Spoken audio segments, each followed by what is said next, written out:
Good morning.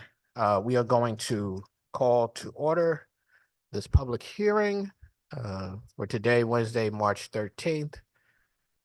Any comments from my co-chair before we get underway? Ranking members, seeing none.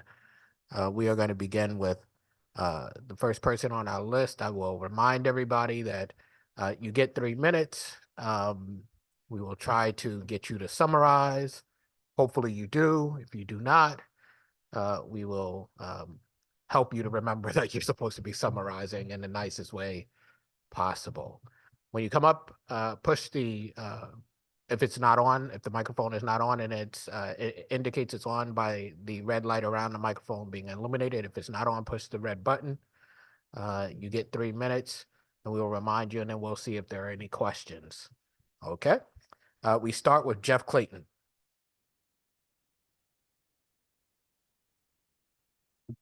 Good morning. You have your 3 minutes. Good morning.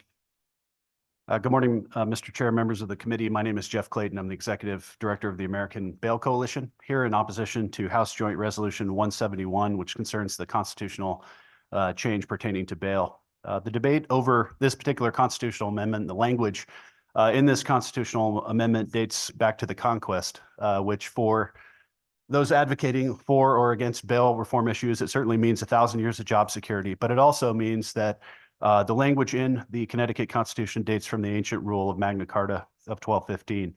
The framers of the Connecticut Constitution specifically adopted what's called the ancient rule of only capital cases may face detention because of really the English system dating from the Statute of Westminster, which really was 400 years of convincing ourselves that we needed more offenses and what would be the limit to those offenses. And ultimately, if you read Blackstone's commentaries in 1769, the framers of the Connecticut Constitution said, enough is enough. We're going to go with capital cases only.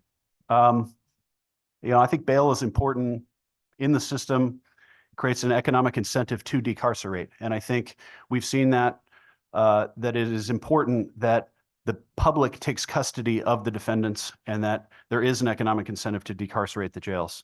The New Jersey system has been brought up as an example, as an alternative system. I would note that the learned and respected Judge Glenn Grant, who's the implementer of the system, just last week testified that it's a B+ system.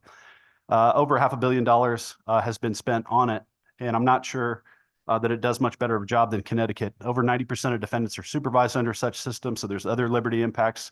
And the key is there's been no impact on the horrible issue of racial disparities in New Jersey, which have the worst in the nation, far worse than Connecticut under this system, which was the reason that we went down this road. And so no improvements were made.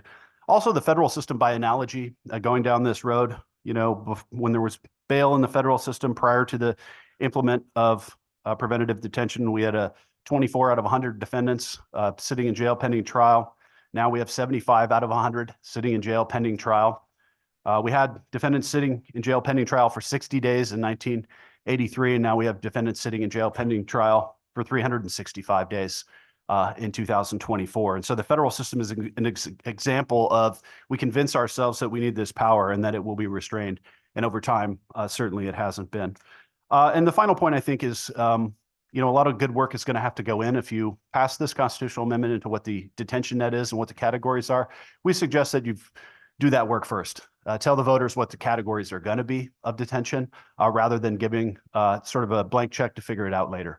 And so if anything, we think the right to bail is so crucial that the Sentencing Commission et al. Should come forward with a list and an actual proposal to put into the constitutional amendment that says these crimes are subject to detention. So thank you for your time, and I wish you a good day. Thank you. Comment or question from members of the committee. Representative Fishbein. Thank you, Mr. Chairman. Good morning, sir. Thank you for coming here today. So our Constitution, I think you recognize, the only individuals that can be held without bail are those charged with a capital crime. Is that fair to say? That's correct. And, we got rid of the death penalty. So essentially, capital crime is life imprisonment, correct? That's correct. But within the statute, there are only certain crimes. So general murder is not a capital crime, correct? That's right. So, you had the case in, I think it was Shelton a couple of years ago, where a young man is accused of dismembering an infant. Not a capital crime. He gets arrested, he goes to court, he can't be held without bail under our current constitution, correct? Right. And I should just make one caveat to that is that the system of excessive bail still operates, right? That a bail can still be imposed by the judge, but he can't be denied bail, I guess would be a better way to put it. Sure, but when you get to, and I appreciate, the term of excessive bail, our Supreme Court has spoken on excessive bail, saying that one cannot be held, or the bail cannot be punitive.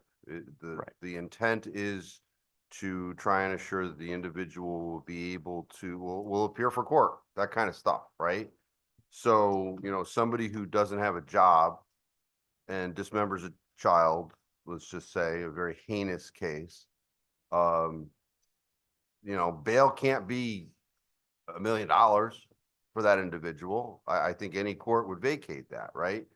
So would you agree with me that the Constitution has to be amended in some way, shape, or form to protect the general public, so that people can be held? Well, I guess I wouldn't agree, but I would understand the premise. And I think, my home state of Colorado is dealing with the same issue of we got rid of capital, we got rid of the death penalty, and now we can't hold those folks. I think the simple answer to that would be to just say life eligible crimes are detainable, would be a more legally coherent way to accomplish that rather than just say we'll figure it out later. But I think looking back at Blackstone's commentaries, I think the death penalty was the reason we had preventative detention, because as Blackstone said, only the four walls of the jails could deliver up this individual. Under the ancient common law, no one else could answer for a crime for which the death penalty could be imposed. Somebody else could pay the fine. Somebody else could pay the time. And so as I look at it, I think if the taste for the death penalty has changed, perhaps the tastes for preventative detention should change also. But my point is that even for what you suggest, the life eligible crimes, in order for one to be constitutionally held, our Constitution would have to be changed. That's right. And what I would say is if you wanted to do, to sort of fix the problem of what occurred by the elimination of the death penalty would be to make life eligible crimes what you put into the Constitution and tell the voters that's what you're doing. Okay, so, and I don't want to put words in your mouth. So your opposition is not necessarily to the resolution, which calls for an opening of the Constitution to provide, to be able to hold people, but it's the perhaps unintended consequences of the next step. I think that's right. I mean, we prefer the ancient rule, but in accepting the ancient rule, we would prefer specificity, that the legislature actually puts the crimes in for which somebody will be subject to detention in the text of the constitutional amendment versus saying it'll be some legislative enactment later. Okay, so I wanted to, because that's a portion of this language also where I think you're focusing on lines 23, it's 20 and 21. It says the General Assembly may provide by law procedures, terms and conditions applicable to the pretrial release and denial thereof. That's the language you're centering on. That's correct. So what would prevent the judicial branch from creating rules that would do that as well?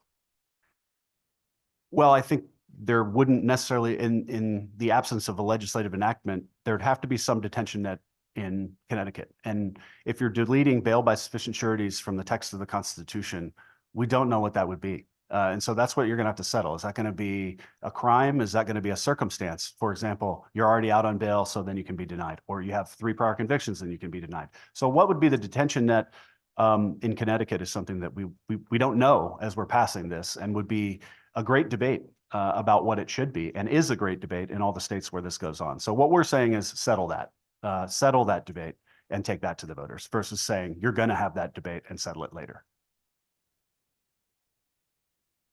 I guess the thing that I'm thinking about is the concern that you express one of public safety or concern for the industry? Because if cash bail went away, there would be, the bail bonds industry would be negatively affected, right?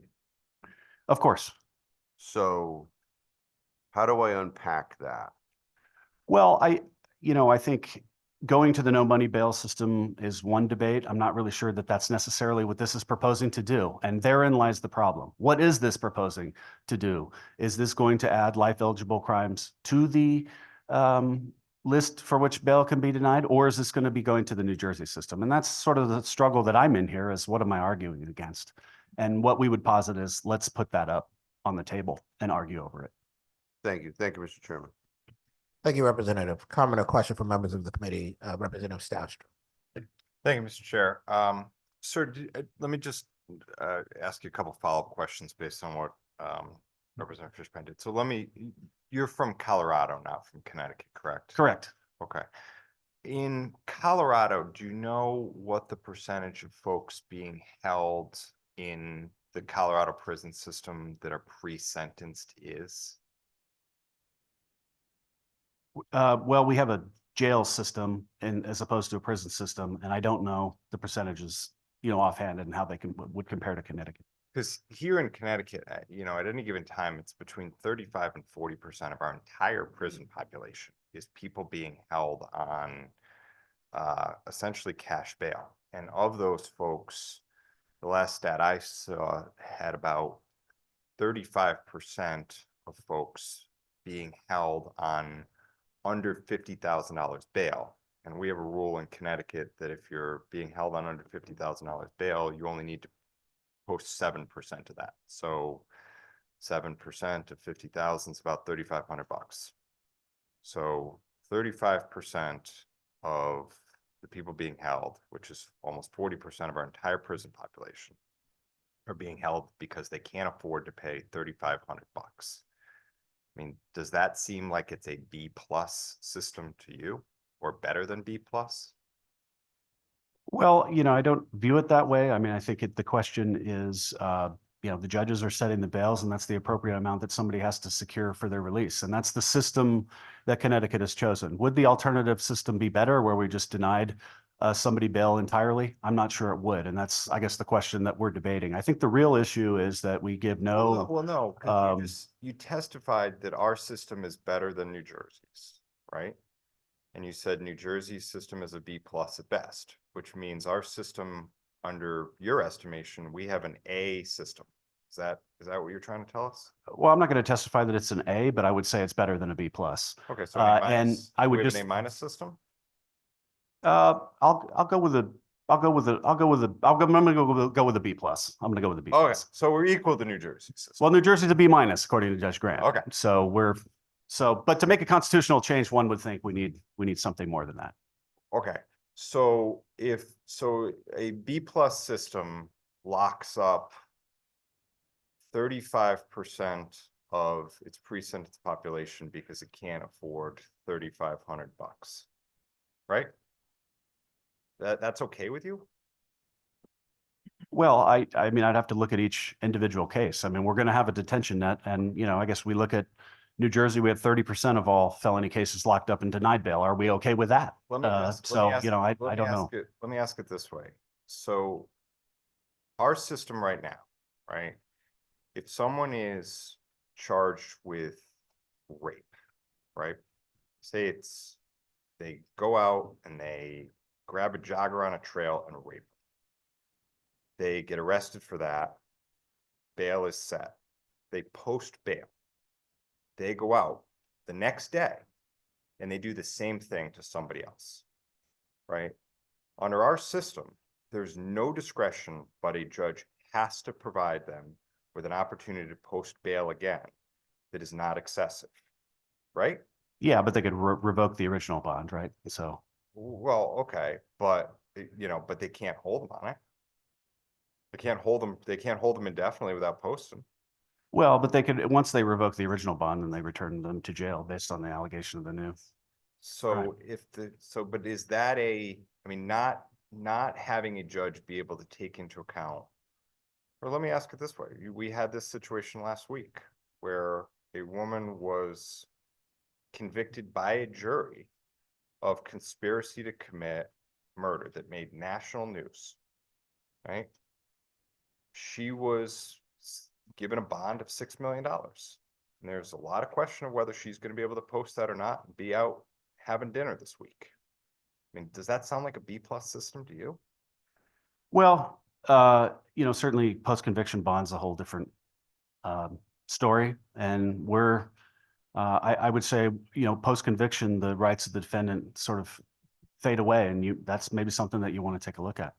Once a conviction enters, my sympathy for the right to bail wilts away. I think it's something we want to look at too, but I think under our current constitutional framework, the only ability to have a judge hold somebody without bail is for capital offenses, which we don't have. So I agree with you. I think actually we do need to take a look at this, and that's why we need to allow the voters to give us, this legislature, the discretion to take a look at this. I'll give you one last example. On my ride up here this morning, I was listening to an NPR story about a gentleman here in Hartford who was acquitted of murder yesterday. He had been previously tried twice and was acquitted of murder yesterday. He's been sitting in jail since 2017 for a murder he didn't commit. 7 years in jail through a global pandemic for a murder he did not commit. That doesn't sound like a B+ system to me. It absolutely doesn't. And under preventative detention, it'd be worse because there would have been no opportunity, at least under a bail. The community, had they known, could have challenged it. And I think, we saw that in New Jersey with a gentleman who had a minor marijuana charge that spent 14 months in jail on a similar charge and ultimately to be exonerated. Bail should be about whether somebody's a flight risk and whether they're present risk to public safety or not. Period. Full stop. That is not the system we have in Connecticut right now. That's a system that this amendment is designed at getting towards. Is it the New Jersey model? Is it the federal model? Is it Illinois? Probably not. It's some combination of the best ideas from a number of other states who have progressed beyond where Connecticut is. And I guess I would just say, I would hope that the bail industry would sit at the table with us, as opposed to what we see now, which is that your system is fine, don't do anything. It's just what I'm hearing. And with all testimony. And yeah, and with all due respect, I think, we have suggested that there is a way to cure this issue. And we've always said over, the country is that capital cases plus is probably what you ought to look at. Maybe if you just want to expand it a little bit. But again, we just feel that at the end of the day, wherever you go, just give the voters the specificity in the constitutional amendment would be the one request we would have. Thank you. Comment or question from members of the committee? Comment or question from members of the committee? Seeing none. Thank you very much for joining us this morning. Cody Richard.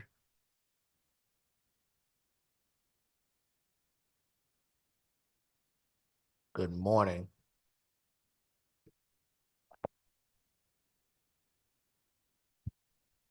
How you guys doing? I'm trying my best to rip through this. I got quite a bit here. I appreciate your time. Regarding bill number 349, an act concerning dyslexia screening of individuals who are incarcerated. Regarding screening of dyslexia among our prison population bears the question, what about other mental disorders in our prison population? What will be done to help the individuals of our prison population who display signs of dyslexia? I believe the bill should include or outline services that will be offered to individuals who display signs of dyslexia due to the significance of this type of neurodevelopment disorder, along with including other mental disorders. Furthermore, I had raised a concern as to how the screening would be conducted and who will be tasked with conducting the screening due to the fact that our DOC healthcare workers are already overworked and understaffed. Bill number 350, not concerning the use of body scanning machines within our correctional facilities. I'm opposed to this section with respect to body scanners being placed at the visitor section of prisons, given the invasive nature of these machines, along with the fact that when our prison population's loved ones, which include children, are there to visit, we should not subject them to this type of scan, which is invasive as they require individuals to undergo a virtual strip search, potentially revealing intimate details of their bodies in some instances. This process can also be viewed as dehumanizing as it reduces individuals to mere objects to be scanned and scrutinized. Bill number 358, an act concerning telephone communications by persons who are incarcerated. My concern is the additional language on line 22 to 23 of the raised bill, which states, or to impact the ability of the commissioner to restrict the number or length of such uses for any person on administrative segregation statuses, SRG, security risk group status, or special needs status. An individual who is faced with being placed on a more restrictive status should not be further restricted from communicating to their loved ones via the telephone, which is a lifeline of hope for our prison population, even more so for individuals placed on a more restrictive status. Bill number 362, and that concerning the fines for certain disciplinary actions in correctional facilities. This is just ridiculous in my opinion. To my knowledge, the violations outlined on the bill, in the bill on lines 5 to 11, all of these offenses are currently Class A tickets within the DOC, which subjects an individual to a variety of penalties when violated, which include forfeiting 15 days of RREC, meaning the individual will spend 15 days more in prison, loss of commissary, loss of phone, loss of visits, or placed on non-contact visits, loss of mail, loss of job, restricted from applying for lump sum RRC credit after 2 years of being good, restricted from participating in school programs, transfer out of the facility, and jeopardize release to a halfway house and or parole. I urge the committee to take a look at the current restrictions and significant penalties that are currently being exercised by the DOC and remove the proposed amendment regarding fees being extended to our prison population for violations of certain offenses, given the abundance of penalties an individual will inevitably be subject to if found to be in violation of the offenses listed in that part.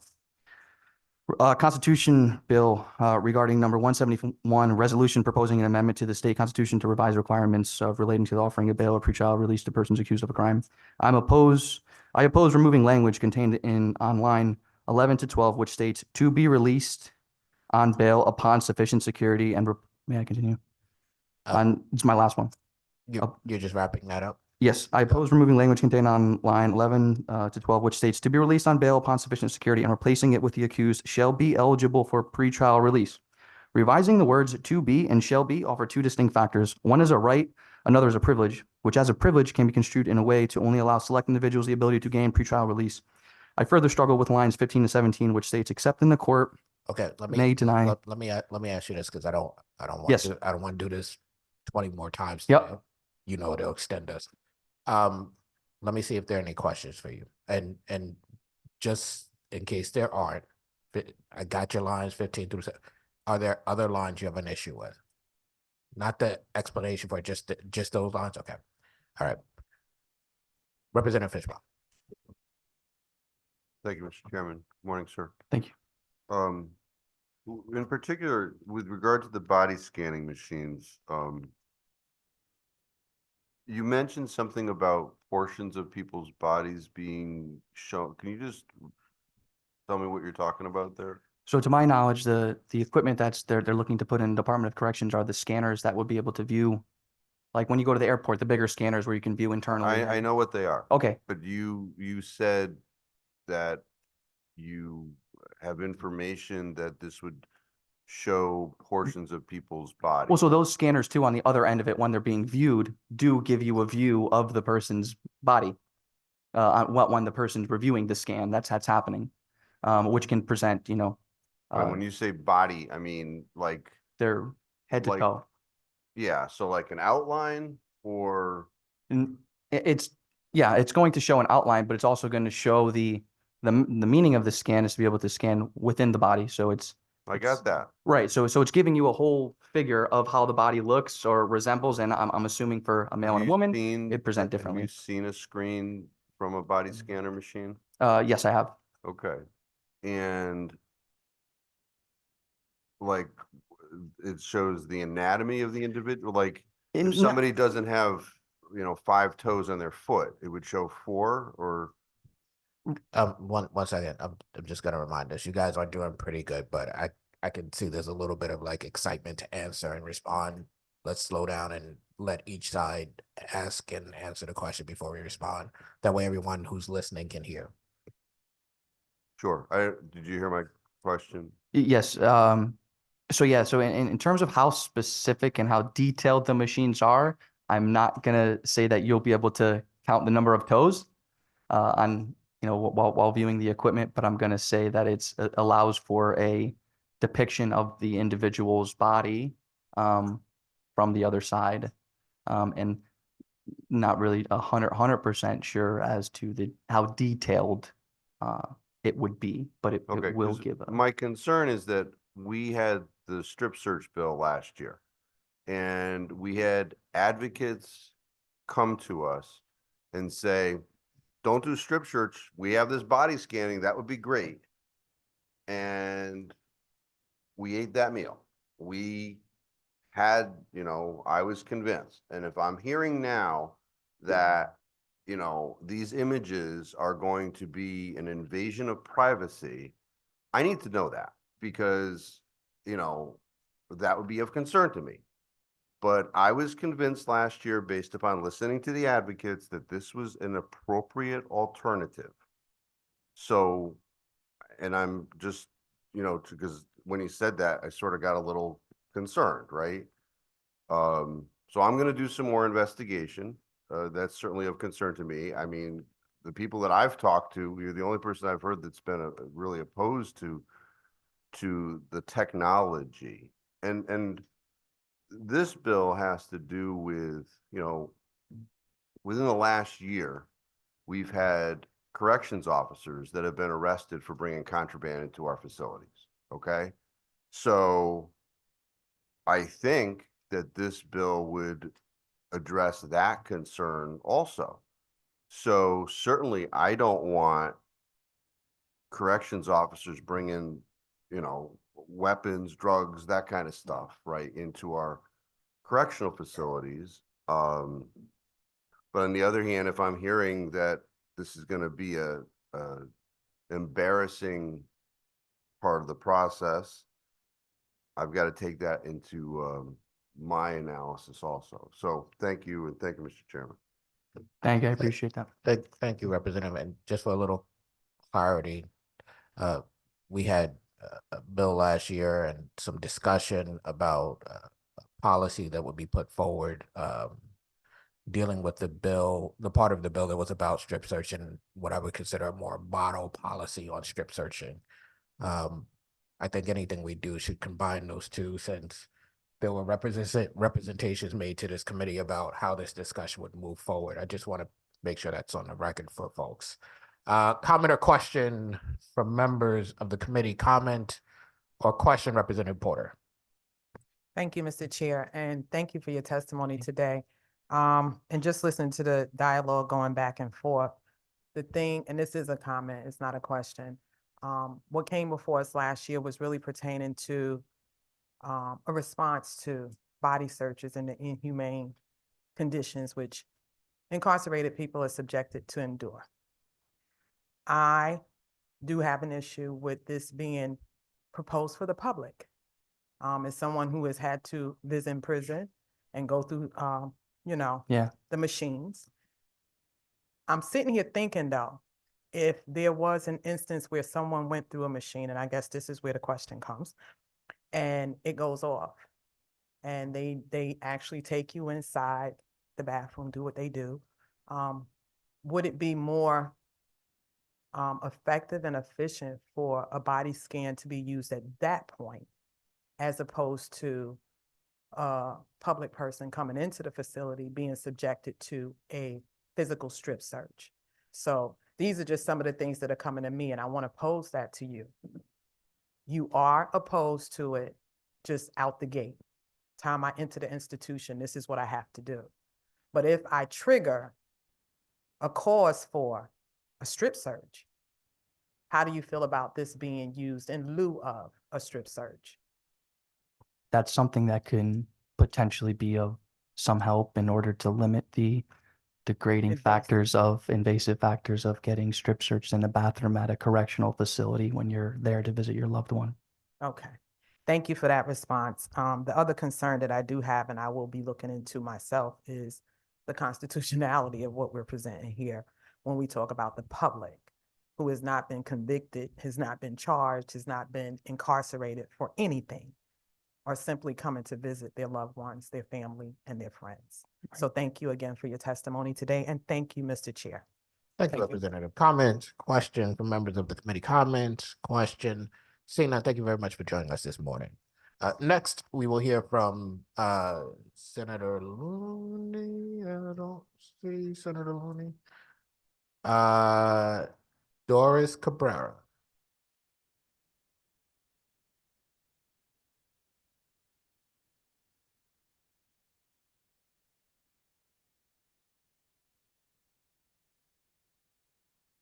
Good morning. Good morning. Okay, so Mine is regarding the body scanner. So I have, a statement regarding the strip search. And then I have a statement of regarding what happened as I was there visiting about a week ago. So I would like to discuss the issue of the strip search as well as the search for a woman when we go to visit the loved ones. While they are incarcerated, we have to go through a metal detector. That metal detector is so sensitive that our bras that make them go off. On those rules and regulations on the wall, on the visitation, it states that they can't pass the metal detector. We have to be wand. And I will tell you about some incident that an older woman who went to see her loved one, us Spanish women, we tend to have, bigger bodies.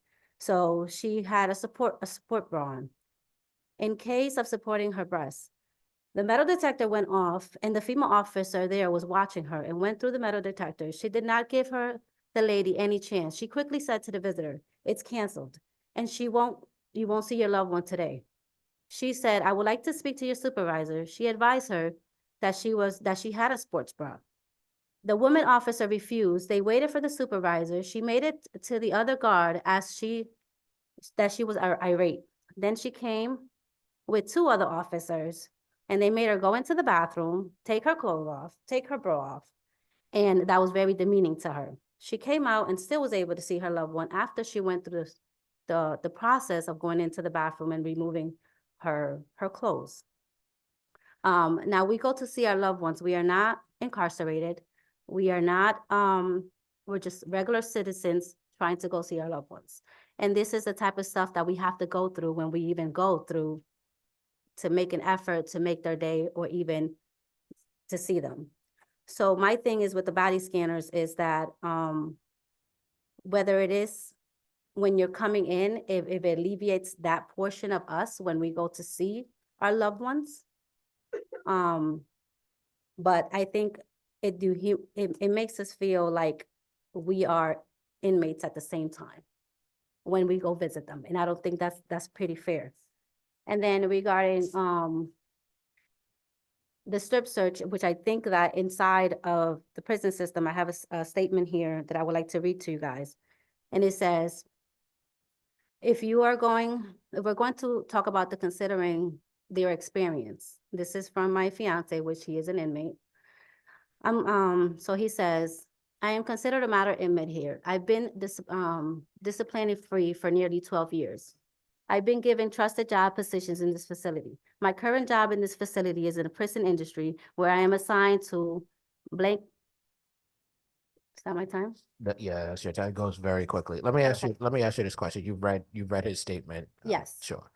What is he trying to communicate to us? So what he's trying to say is that when he goes through to see any one of his family members, he has to go through a simple of steps. He has to get patted down, strip search, and then they even use him as a training example for other officers that are coming in new. So even though he has not been in trouble for over 12 years, he is still subjected to all of these steps of strip search and making them feel belittled than what they are. Even though they do what they is right, he doesn't get in trouble. He has all the officers know him because he is respectful. He does not disrespect them, and they still put him through this. And what they use him is as a training purpose for other officers that are coming in instead of, and then he has to do it once he comes out and then once he comes in. Okay, thank you. Comment or question from members of the committee? Comment or question from members, hold on a second, of the committee? Seeing none, thank you very much for joining us and Thank you. providing us with your testimony. Next, we will hear from Cindy Perzio. Good morning. Good morning, Senator. I just want to acknowledge the chairs, Senator Winfield, Representative Stafstrom, Vice Chair Representative Quinn is in the House, and our ranking members, Senator Kissel and Representative Fishbein. I've got 4 bills. I'm hoping to make it under 3 minutes. That's my goal. So we're in support of House Bill 5422, an act concerning hate and bias crimes. The only thing we would like to see added to the language is restorative justice. So the criminal legal system says what crime was broken, who did it, and what's the punishment. Restorative justice says or asks who was harmed and how do we make the person whole again? In the advisory, the Anti-Hate Advisory Council, in their 2022 annual report, they mention RJ 68 times. And of course, our webinars at One Standard of Justice have feature a lot of RJ topics. And we've got a couple of judges following us right now. So again, we'd like to say restorative justice needs to be provided as an alternative to the criminal legal system in a bill like this. It's doing sorry rather than saying sorry. The next three bills we're opposing, and I'm Cindy Prizio, by the way, One Standard of Justice. We're opposing Senate Bill 362, an act concerning fines for disciplinary actions in correctional facilities. And to me, this was mind-blowing. It's like, when is the incarceration going to be enough? This is criminalizing poverty and putting more burden on people inside who have no money or their families. It's certainly not strength-based, it's shame-based. And I think that's all I've got to say about that. As a Connecticut taxpayer, I'm so ashamed of the cost of incarceration liens we have placed on most of our citizens formerly incarcerated, and we'll be working to eliminate that cost, that incarceration lien. We're in opposition to Senate Bill 350, the use of body scanning machines. I'm a little bit confused by the language in this bill as to why isn't it focusing on the people who work in the building rather than the visitors? And, so at first we were like, well, we'll just add corrections officers and any employee or Federal Express, whoever goes into the prison, they are the people who must be scanned. But then I remember during COVID, the COVID protocol was totally disregarded by whom? Correction staff. So how do we then oversee this? Cindy, what's, don't go through the whole testimony. What's the other? Dude, I know. I just What's have the one other- more. Do you want to hear it or not? I'm respectful of time. What is the other bill? We're opposing the telephone communications bill for persons who are incarcerated, limiting people, not giving them the same opportunity if you're in segregation. Okay. Those families are hurting on the outside. Senator Kissel, I visited you a few years ago with a mother who had no access to her child for 80 days. Okay.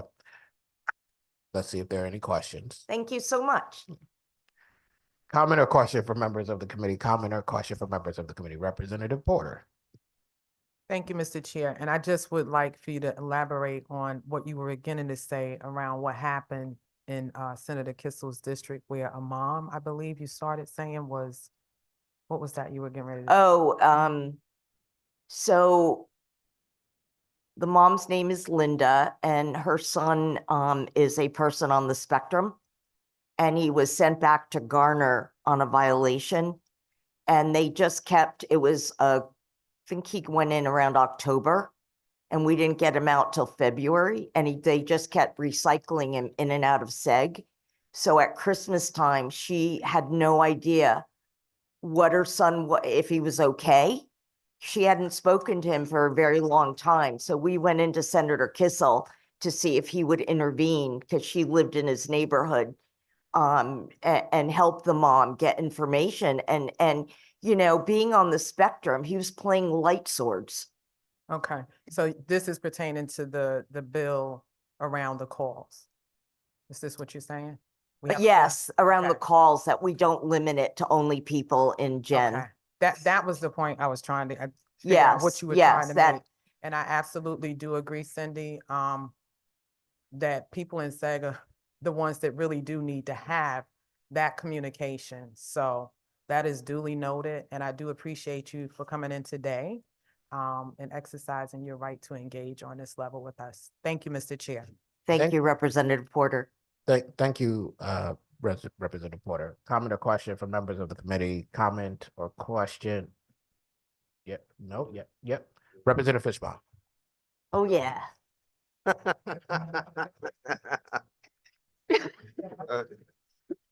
Again, the ring. Hi Cindy, how are you? Hello, Rep. Fishbein. So I don't know who else is here to testify about these bills, so I just want to try and talk through some of this stuff, okay?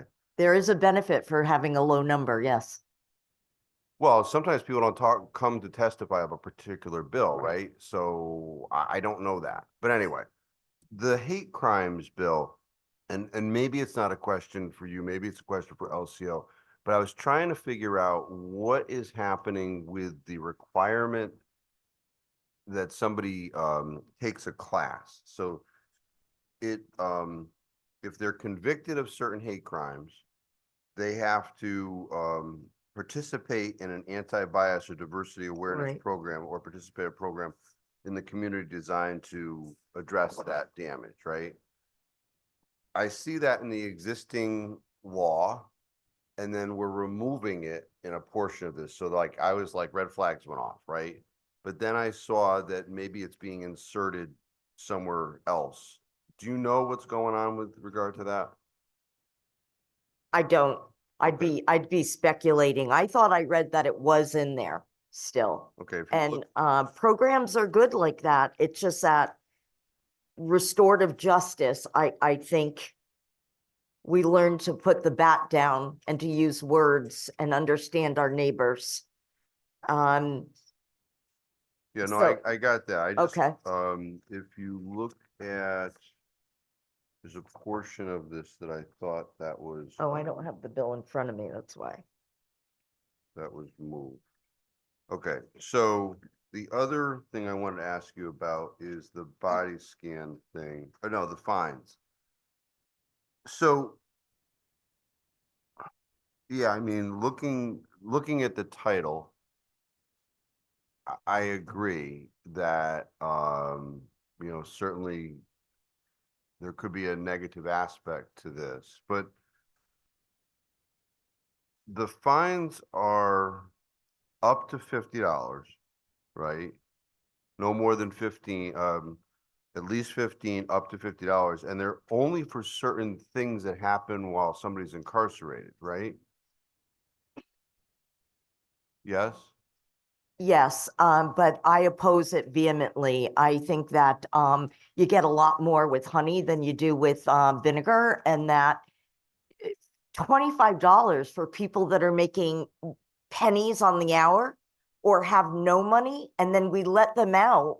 Would they not get out based on these fines? And when they get out, they're not employable. Well, that's a I have different, a son who's unemployable. okay, so that's a different issue, and we're gonna get to that, but the crimes that the individual could be fined for, so they're incarcerated, and then they commit arson while they're incarcerated. So what would you, since we basically took away solitary confinement, those kinds of things, what would you have happen to one who's incarcerated who committed arson while they were incarcerated? Can I ask you back how many people we know that have done that in the past year? I don't know, but there's a whole list of crimes, and I'm just trying to, in a vacuum, just to be able to arbitrarily fine the incarcerated, I'm opposed to, but So I don't know the criminal legal system to the extent, if I'm incarcerated and I commit a crime, do I get a new charge? I don't know. That's the way I think it would happen. I do know that if we don't, we've been talking about it for years. We need to change the prisons in Connecticut. And that if every unit was like the true unit and we reduce the number of people that are incarcerated, right? And we gave them supports like a job. right, but in this scenario, this law, we're not talking about. Okay, you're we're right. talking about I'm Somebody who's Okay, incarcerated. okay, they commit arson. whoa, everybody, slow down. Sorry. Let's take a breath. So another one of these crimes would be if an incarcerated individual took a person hostage while they're incarcerated, including an employee of DOC. So, I mean, that's, I think, a serious situation. And if a possible remedy that's available is a fine of up to $50, you know, that's what I'm looking at here. But I guess it does beg the question you were talking about, and maybe it's a question for, I don't know who it's a question to, but what is the procedure if somebody doesn't pay the fine? Do you know? Because I don't see that in here.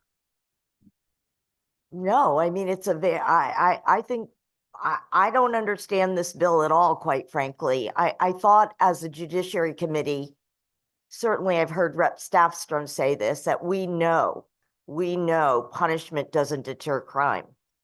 I think it's a whole paradigm shift of treating people the right way.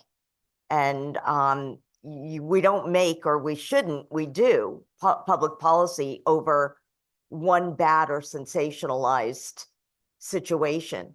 This applies here too. I mean, quite frankly, So- do you think that money means anything to people who are incarcerated So for I- 10, 20, 30 years? So I take it you don't know the answer to the question, what I happens? don't. Okay, that's fair. So do you know if we have a procedure? Because I've done research in this area. Does Connecticut have a procedure to automatically deduct money from somebody's commissary when they're incarcerated? Okay, I'm hearing from others, yes. So that's fine. Let me just jump in. I know that people may have an understanding of what the answers to the questions are, but we are hearing from the people who are testifying. So let's let them answer. And if they don't know the answer, the appropriate answer is I don't know or no. Thank you. Thank you, Mr. Chairman. Yeah, I don't think I have anything else. So thank you. Yeah, thank you, Representative. Senator Kissel. Thank you very much, Chairman Winfield. Ms. Pritzio, it's great to see you as always. Thank you for the shout out on our visitation with the woman with her son in Garner, which is way outside my district, but hopefully we were able to be of some assistance, at least listen to her story. And yeah, people need to have contact with their loved ones inside corrections, without a doubt. And unfortunately, occasionally we will get claims before us on things that took place within facilities that we have to remedy. On this assessing fines, that's a bill that I had suggested, and just so you have a better idea of what the intention is, in touring some of the facilities up in my neck of the woods, because we passed legislation, and I think appropriately so, requiring inmates to have certain amount of time outside their cells, that in speaking to some of the administration, the wardens and corrections officers, they felt that there are some, unfortunately, bad apples that know the lines, the limitations, and they feel that they're at a loss as to what deterrence they could offer, what kind of penalty to get them to behave. They'll max out whatever they can be assessed as far as restrictions, and they still do inmate on inmate violence, intimidation, and essentially flouting the rules. And so this was offered as just another tool in the toolbox. It was designed not to be excessive. The money does not go to the Department of Corrections. The fines would go into a pool of funds used to help all the inmates at the commissary. And apparently, even with some of the most hardened inmates, that modest amount of money that is used for their commissary account actually hits a nerve. For example, when we were cobbling together penalties for young people that might take advantage of the legalization of recreational marijuana, right? We don't want to put young people in prison or anything like that. So we, myself and other folks studied and said, well, what would really affect a young person? Well, it's their license, right? And so that's part of the penalization to get people to comply with the law. In this instance, amazingly, and this is from touring facilities, that very modest commissary account is really important to inmates. No matter how much they earn, which granted is not what people in the free world make, but whatever small amount they have, that hits a nerve. And so it's just there. It's not a shall, it's a may. It's a possible deterrent to bad behavior. And it's just another tool in the toolbox if the people that are in charge of enforcing harmony within these facilities run out of options. And so I can understand you being opposed to it. And fundamentally, yeah, I guess I throw it out there because people are going to have differing opinions. But it's certainly, I tried to tailor the proposal to be as restrictive as possible. Again, sometimes, and the ones you might read about are inmate on correction officer violations, but we're just as concerned with inmate on inmate violence. And some folks just have a hard time following the rules. So I just wanted to explain that, and I'd be happy to hear your opinion of it at this time. Thank you so much. So I'll read something from our testimony and then I want to, I think, respond in a different way. Let's see. Cindy, I'm just gonna ask, because I like you and I don't want to have to cut you off. Is that thing you're reading responsive to Senator Kissel? Yes, no, Okay. it's a direct, and it has to do with the oversight of this. How do I appeal it? What if it's fabricated against me? Do you know how many bad actors there are? And I'm sorry, Senator Kissel, but corrections, I've lived it. And I know others in this room have lived it. And we have absolutely no recourse on the outside to help our children or our loved ones. So I can't even find it, but it has to do with really, what do we do?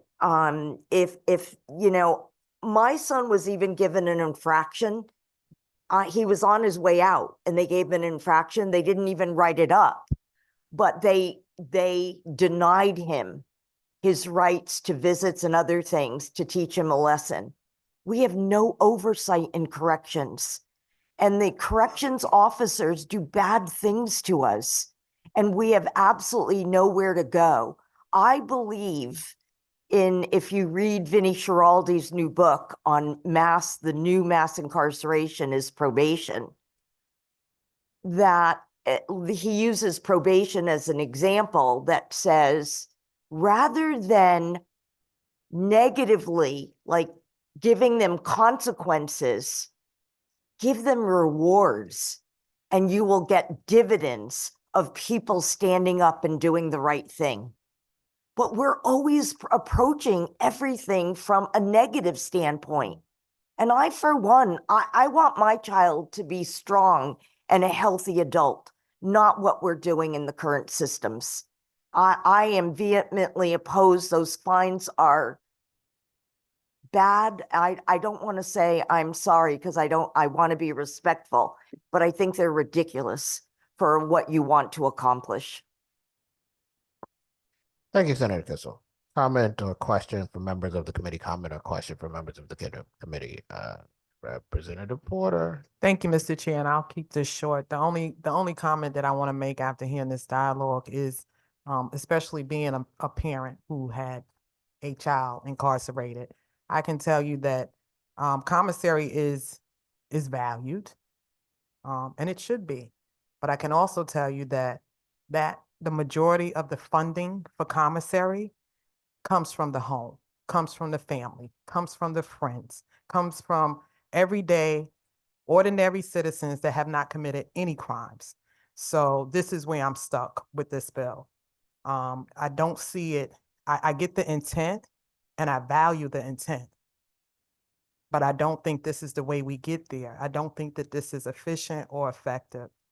And I just wanted to say that in support of your view, and I'm sure the views that are coming behind you. Thank you, Mr. Chair. Thank you, Representative. Representative Howard. Thank you, Mr. Chairman. Hi, Cindy. So Greg. can we start an agreement place where the correction officers have to control the population for everybody's safety? Do we have an agreement on that or no? They have to, look, I'll know I made progress when Senator Kissel stops using inmates. Person first language. When we start doing things with dignity consistently, I'll agree with that. Okay, so we agree that the correction staff is charged with the safety of all the inmates. Is that a fair way of saying it? People who are incarcerated, yeah. Okay, I'm sorry. I was actually trying to make conscious effort not to say that, and I said it. Let me say this better.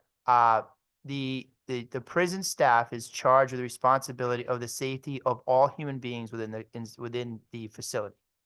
Can we agree on that? Yeah, but I'm not saying, I'm not giving them a report, A, B, C, or D, because you wouldn't like it. Okay, well, I didn't ask you to, but Well, you so, missed some of the dialogue earlier. And I Okay, know. I'm gonna ask you to respond to what's being Sorry. asked here. I'll be focused. yes, and so there was some noise going on when your exchange with Representative Fishbein, some high pitched noises driving me nuts. But anyway, um, so do you have recommendations, and not necessarily today, that you can come to this committee with? Because I think we need to strike a balance between our correctional staff being able to have some semblance of control of the population within the facility of all the people in there for everybody's safety. For example, in 2022, 6 people died in prisons for fentanyl overdoses, right? That shouldn't happen. So we have to have some measure of maintaining order for safety, but with dignity. So I'll meet you there, right? I'm not here to take away the dignity or respect of individuals, but there has to be some meeting. So I'll offer that here. I'm happy to hear from you about that or meet about it. But when we approach a dignified way of doing things, we have to acknowledge the fact that safety is a major concern for the population that is imprisoned as well as the staff. Happy wife, happy life. I mean, I think we can apply that to people who are incarcerated with better programming. Something came to mind when you were talking about the 6 fentanyl deaths. Mhm. Do we know where the contraband came from? No, it's a concern that I have. And I as you know, I'm an investigator by nature, and I don't rule out anything. Yeah. So yeah, I hear that, and that's why I said of all people coming in and out of the facility or that are living there. So I'll leave that to you to. I'd be happy to think Okay. about it and draft some stuff. Thank you, Mr. Chairman. Thank you. Comment or question from members of the committee? Comment or question? Seeing none, thank you for joining us again. Thank you so much. Melissa Kane.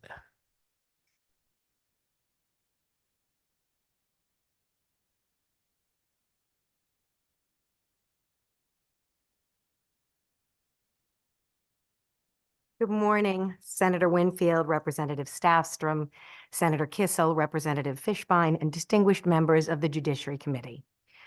My name is Melissa Kane. I live in Westport, and I'm the board chair and interim executive director of Connecticut Against Gun Violence. I'm testifying today in favor of HB 5467, an act concerning firearm background checks. CAGV's understanding of this bill is that it is a technical update which further clarifies, in keeping with recommended language of the Bipartisan Safer Communities Act, that any juvenile who has committed an offense which would ban them from purchasing a firearm in Connecticut would then be flagged on the FBI NICS system to ensure that they would be unable to purchase a firearm in any other state. Nothing in this proposal opens up sealed juvenile records. This language would bring Connecticut into compliance with the enhanced background check requirements of the Bipartisan Safer Communities Act, which has already been associated with stopping 500 under 21 illegal gun purchases. It is our understanding that this law has always been the clear intent. It is our understanding that this has always been the clear intent of our laws, and we welcome the attempt to improve our language if it is not clear to federal law enforcement agencies. Background checks save countless lives. This is an enhancement which only will add to those numbers. When states go beyond federal law and require background checks for unlicensed gun sellers, as we do here in Connecticut, where universal background checks were instituted post-Sandy Hook, thanks to this legislature, there is a close to 10% lower homicide rate than in states which do not. CAGV is in favor of this updated language to ensure compliance with the sensible and life-saving background check requirements of the Bipartisan Safer Communities Act. Thank you so much. Thank you. Comment or question from members of the committee? Comment or question from members of the committee? Seeing none, thank you very much for joining us this morning. Manuel Sandoval.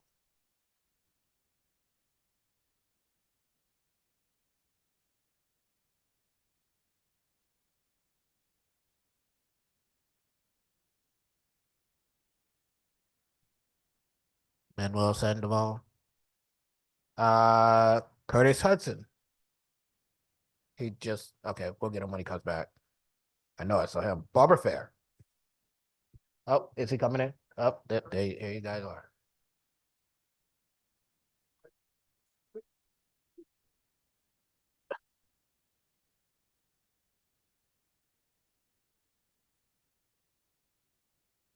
Sit down, say your name. You get your 3 minutes. Good morning. Senator Winfield, Stanford Ranking Member Senator Kissel and Representative Fishbein, and to all the members of the Judiciary Committee. And always a pleasure to see you, Representative Porter. My name is Curtis B. Hudson, and that stands for Biblical. I am from New Haven, and I'm a smart justice leader in ACLU, Connecticut.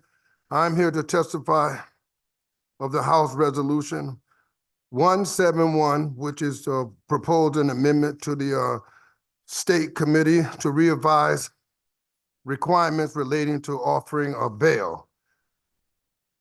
I was locked up 59 days here in Connecticut for something I did not do recently. I am here not to talk about my case, but I'd like to share a little experience regarding my bail was set at $75,000. The charges I was arrested for should not have been received a bail such high as it was. The prosecutor said, due to the crime of my history and overwhelming evidence, the bail will not be lowered. I reached out to my pastor and friends to let them know that what I was going through, and I reached out to a bondsman. Now you have to find the right bondsman with the right percentage, the lowest percentage, and I was told I needed to have 2 co-signers. In the meantime, I was reminiscing in there, and I'm saying to myself, I'm 64-year-old man. I was like a fish out of water. I didn't get my correct medication. I was woke up at 3 a.m. in the morning to be tested for my blood pressure. I'm an old man now, and if I did not realize that at this time, I know it now. Hey, now, I miss Thanksgiving, Christmas, and I barely have any communication with the public defender. And when my people tried to get in touch with him, he wouldn't call them back. If I had been able to pay my bail, I would have been better able to defend myself correctly of this injustice that was being done to me. But even when I went to court, there was given a 2-month continuance between appearances. Now that's outlandish, crazy.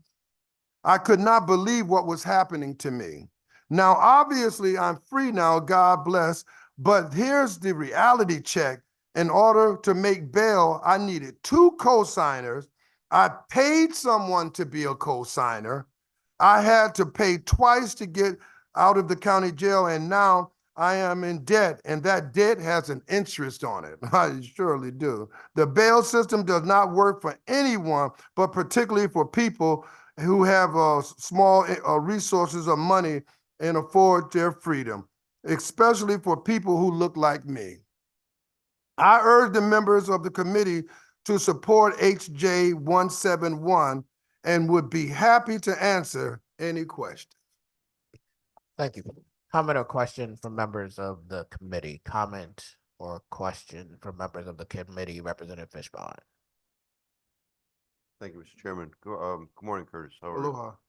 So, that case is still pending, right? Yes, sir. Okay, I just, so, and I don't want to I certainly don't want to talk about what you're accused of or, all that stuff. But just bring me through the process. So you're sitting here today. I mean, look at what I'm looking at. The $75,000 bond did not get reduced. So how were you able to be here today? I'm able to be here today by really a cash bond. Okay, so you were able to get those 2 people. You were able to hook up with a bail bondsman at a percentage rate. that was acceptable to you. So tell me more about that. Well, to be frank with you, I'm on disability. And if it wasn't for those checks, I really wouldn't be out, because as I said, I'm 64 years old. How many people do I really have behind me? So what, I'm just trying to drill down into your personal involvement with this situation. So what percent did you work with your bail bondsman? The lowest that I could get about 3% or, 35. Okay, so on a $75,000 bond, you gave the bail bondsman how much money? I gave him or her rather, 1,500 and had to give someone else 500. Okay, so you had to, the 500 was so that, what was that necessary for? To pay somebody to be my cosigner. Okay, and what kind of individual was that? I heard that. That was someone I didn't know.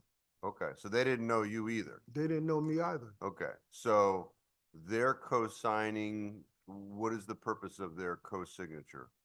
What are they attesting? If they don't know you, right? Mhm. What are they signing off on? To get that $500. Okay, I'm just looking at the system, right? So, you know, our judicial system says you've been accused of a crime, you're gonna be incarcerated unless you can give the court system $75,000, essentially. That's where you Yes. start. So it's like, how do we put this puzzle together? So you hook up with a bail bondsman, they charge you a certain amount, you're required to come up with $1,500, and they essentially front most of the balance, right, to the judicial system. I'm just trying to get that co-signer, is that as to your worthiness, your honesty? What is that? I'm trying to figure out, what is that person co-signing onto? Well, basically in layman terms, the best that I can say again is he signed up for the $500. I didn't know him. He's anonymous to me. I can't break his anonymity, but the moral of the story is I'm glad that the system was crooked as it is. No, I understand. Is it two bail bondsmen working together to come up with the 75 grand? Is that? No, Yeah. it was one bondsman, but I had to essentially find somebody to co-sign for me, because who wants to co-sign for you and put $75,000 up if I run or something? I mean, I'm 64. Where am I going? I understand. Okay. I'm just looking at the system, right? 'Cause we hear a Mhm. lot about the system. And we passed a law last year trying to address portions of the system. And this is part of information gathering. So Mhm. thank you, Curtis, for coming here today. Thank you, Mr. Likewise. Chairman. Thank you, Representative Porter. Thank you, Mr. Chair, and thank you for your testimony. Sorry that you're having to endure this throughout this system, but I do have one question. How did you come to the person and maintaining anonymity? Was this how did you come to this person, basically? By another inmate. They have a lot, they have bails, bondsmen on the wall. And you go around, so someone said, Curtis, you have money. Why don't you, he can hook you up with a cosigner. Thank you. Thank you, Mr. Chair. Thank you, Representative Porter. Comment or question from members of the committee? Comment or question? If not, Mr. Hudson, it's good to see you again. Thank you for joining Likewise. us. Barbara Fair.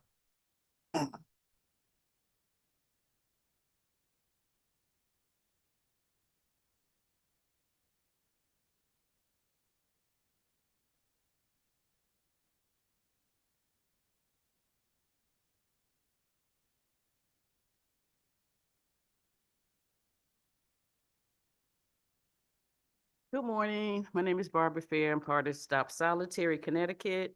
And I just want to say thank you to all the distinguished members of the committee who are here today and are granting us time to talk on a couple of bills.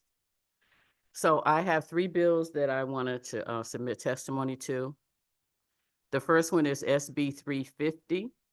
Because the language does not include body scanners for incarcerated people who are subjectively and routinely, without probable cause, forced to endure degrading, dehumanizing, and humiliating cavity searches. It also does not have language in it that speaks to our correctional staff also being required to go through these body scanners. I'm also opposed to it because last year, when we came before the committee, the commissioner had to submit a report in 2024 in January saying his report on his research for body scanners. That was last year. Here we are another year, giving him another year to do this report. So I'm opposed to that. But most importantly, is I'm opposed because it does not eliminate what originally we even started talking about body scanners, and that's to end the degrading, humiliating experiences that people had to go through many times inside the corrections. I think this arbitrary practice needs to be regulated and documented per Protect Act. I have yet to see the report that was due 2024 on searches conducted in 2023. In addition, I oppose the department being given an additional extension. I'm sorry, I seen that now. I oppose SB 358 because it denies some of the most isolated people within Department of Corrections from having the right to the same calls that a general population has. I think those people, because they are so isolated and outside of public scrutiny, are the main people who need to keep a connection to their families. And I also want to just remind you that the majority of the people that are held in these isolated conditions are people who look like me.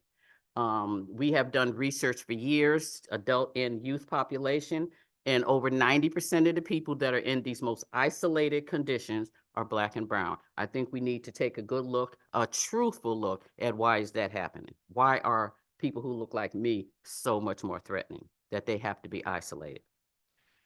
Primarily, I oppose the fact that most no, I already said it, sorry. I also oppose SB 362 and can't even surmise the intent of this proposal. It's undoubtedly going to be another subjective policy. I don't see any language within that fines correctional officers for misbehavior. It is simply yet another revenue stream for DOC, and I will wrap it up because I heard, I think it was Mr. Fishbein say, no, I think it was Mr. Kissel, whoever said that the Department of Correction would not have this money. And in the language, it said Department of Correction will receive this money and put it in a welfare fund to benefit incarcerated people. I'd like to know how is that going to benefit incarcerated people? I see it as more revenue for an already over $500 million agency. And finally, I hadn't talked about the bail until I heard some of the language that was in here about bail. So I just want to specifically say that what's in the Constitution, that only people with capital crimes should be held without bail. I know for a fact someone, and I'm not going to put their name up there because I know they'll research and find out why he was in there and make that the point, as opposed to the point that that person was not in for capital murder, but yet he was denied bail and had to sit in jail for over 2 years now, waiting to even come to trial. Thank you. Senator Kissel. Thank you very much, Chairman Winfield. Ms. Fair, Mhm. thank you so much for coming to testify. You're just an awesome advocate on behalf of the groups you represent and your views, and I appreciate seeing you here every session. Thank you. On the bills that you have a concern with, I guess I'm not surprised. A couple of them came from me, but I'm always happy to have I'm further surprised, I discussion. have to say. I'm not going to let you slide with them. I'm a little surprised. That's okay. That's okay. Again, the fines is just another tool in the toolbox to try to maintain order within the facilities. That was from touring McDougall Walker. That information was given to me as a suggestion because the folks that are in charge of maintaining order just felt like they ran out of options. We are tying their hands a little bit when it comes to restrictive housing, amount of time that inmates are allowed by law now to be outside their cells. And so that money is not going to go to the Department of Corrections. They're merely the administrator. And the welfare fund is for the benefit of the inmates, no one else. And it's for utilization for folks that don't have the wherewithal to use funds for commissary items. But if you feel that they have enough tools at their disposal and this is just one more thing that you'd have to keep an eye on, I get it. As far as the scanning for folks going in for especially visitation, and again, touring the facilities up in my neck of the woods. And again, with the closure of Northern, now McDougal Walker has now defaulted as the end of the line for any inmates that act up. That's the place where they end up going. So it really houses the most incorrigible of the inmates in the system. And I don't think a lot of people are probably aware of this, but in the bucolic little town of Suffield where McDougal Walker is, that is the largest facility in all of New England. And so trying to maintain order there and throughout the system is important. And a lot of the contraband, whether it's a weapon, things that could be turned into a shank or something like that, or fentanyl and other drugs, sometimes visitors do sneak that in. But you're correct, as Representative Howard pointed out as well, we do have to keep an eye on corrections officers also. So my goal again with these proposals is again, the health and safety, not only of the corrections officers and the folks that work at these facilities, but also inmate on inmate violence, which happens all too often as well. But I appreciate your testimony. And again, I have an open door policy with everyone. If you ever want to sit down and discuss better ways of doing things, I'm more than happy to do that, but thank you for coming to testify. Thank you, Chairman Winfield. Thank you. Thank you.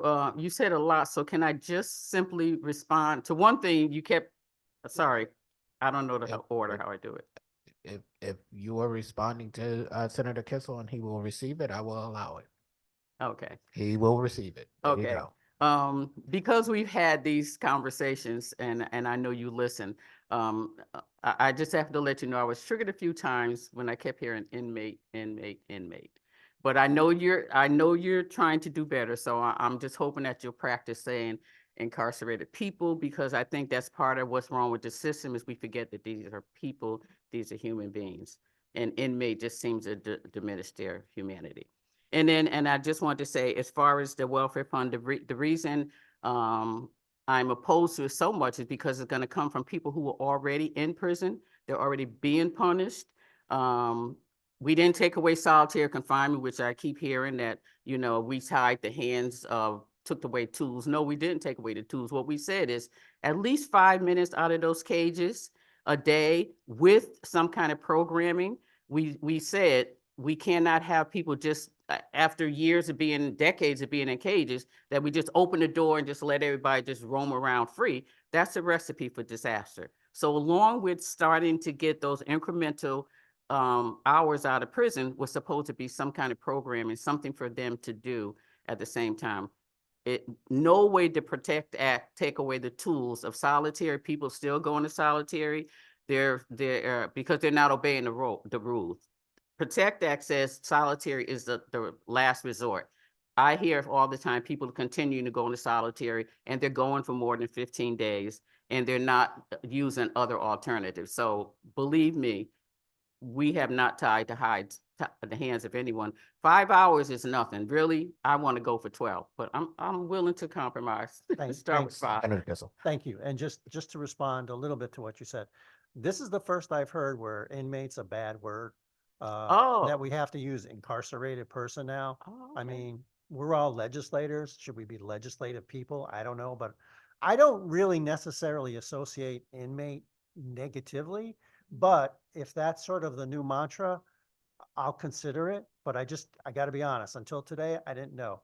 So I guess it's an evolving world out there, but I get it. You want to make sure that we associate folks that are within our correction facilities as human beings. And I get the direction that you're going. So I appreciate that. Thank you, Mr. Chair. Thank you, Senator Kissel. I'm going to question from members of the committee. I'm going to question from members of the committee. If not, Ms. Fair, thank you again for joining us. Sure, you'll be back. And unlike Senator Kissel, I'm not as happy because it means we're working on things I think we probably should have resolved along. Yes. But I'm always happy to see you. Okay. Thank you very much. Can I just add one little thing around strip searching? Just one thing, just one sentence around strip searching. If it's one sentence. One sentence. this issue around strip searching, I worked on this over a decade ago in the city of New Haven because they were doing the strip searching on the streets and they actually changed policy behind it. So it's not a new issue. Thank you. Unfortunately, we know it's not a new issue. Thank you very much. Lori Ledun.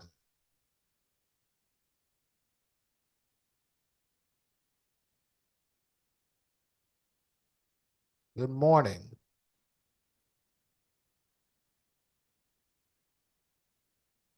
Good day, Senator Winfield, Representative Safstrom, Ranking Member Senator Kissel, and Representative Fishbein, to all the members of the Judiciary Committee. My name is Lori Ledon. I live in Shelton, and I'm a smart justice leader with the ACLU of Connecticut. I'm here today to testify in support of House Joint Resolution 171, which is to proposing an amendment to the state constitution to revise requirements relating to the offering of bail. Building a system of justice based on a person's ability to buy their freedom or learn that freedom is too expensive is simply unjust, unfair, inequitable, and immoral. In 2017, I was part of a tragic accident that led me involvement to my criminal legal system. I was asked by the police to turn myself in and promised that my bail was going to be $5,000. I went with my bondsman and $500, which was 10%. And when arrived, the police arrested me for additional charge. They had lied to me.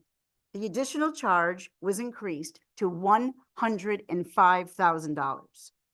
I could not afford that, and I was sent to York Correctional Institute, where I spent the next 3 years of my life. Most frustrating and alarming to me was that I was in a drug program and had gotten clean. But when I went into York, they interrupted the program. There was no help, no resources for me, and I was put in a high bond building where there were stricter rules. And it was before I was even convicted. I believe my family would have scraped enough money up to get together to buy my freedom, but I didn't think that was fair because I learned I was facing a potential 25-year sentence. I didn't want to pay for my release only to be potentially reincarcerated later and have already served dead time that wouldn't be count toward my sentence. When I went to court, it was like a media circus show. I was able to wear some of the clothes I was arrested in, but they hadn't been washed. I had to borrow something from somebody else that didn't fit.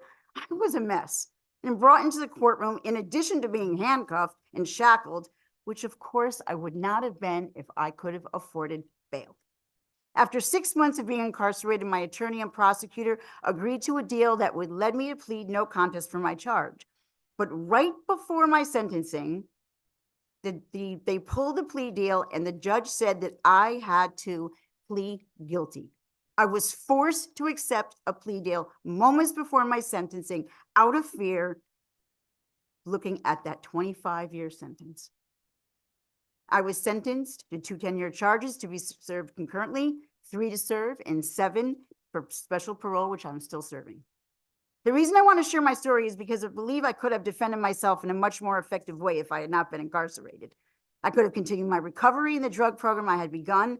I would have been better participating. It would have been easier for me to participate with my attorney in my release. I could have remained in a better communication, almost done, and we have been better prepared for the sentence I received. But none of that was possible because my bail was set at 6 figures, and this is not justice.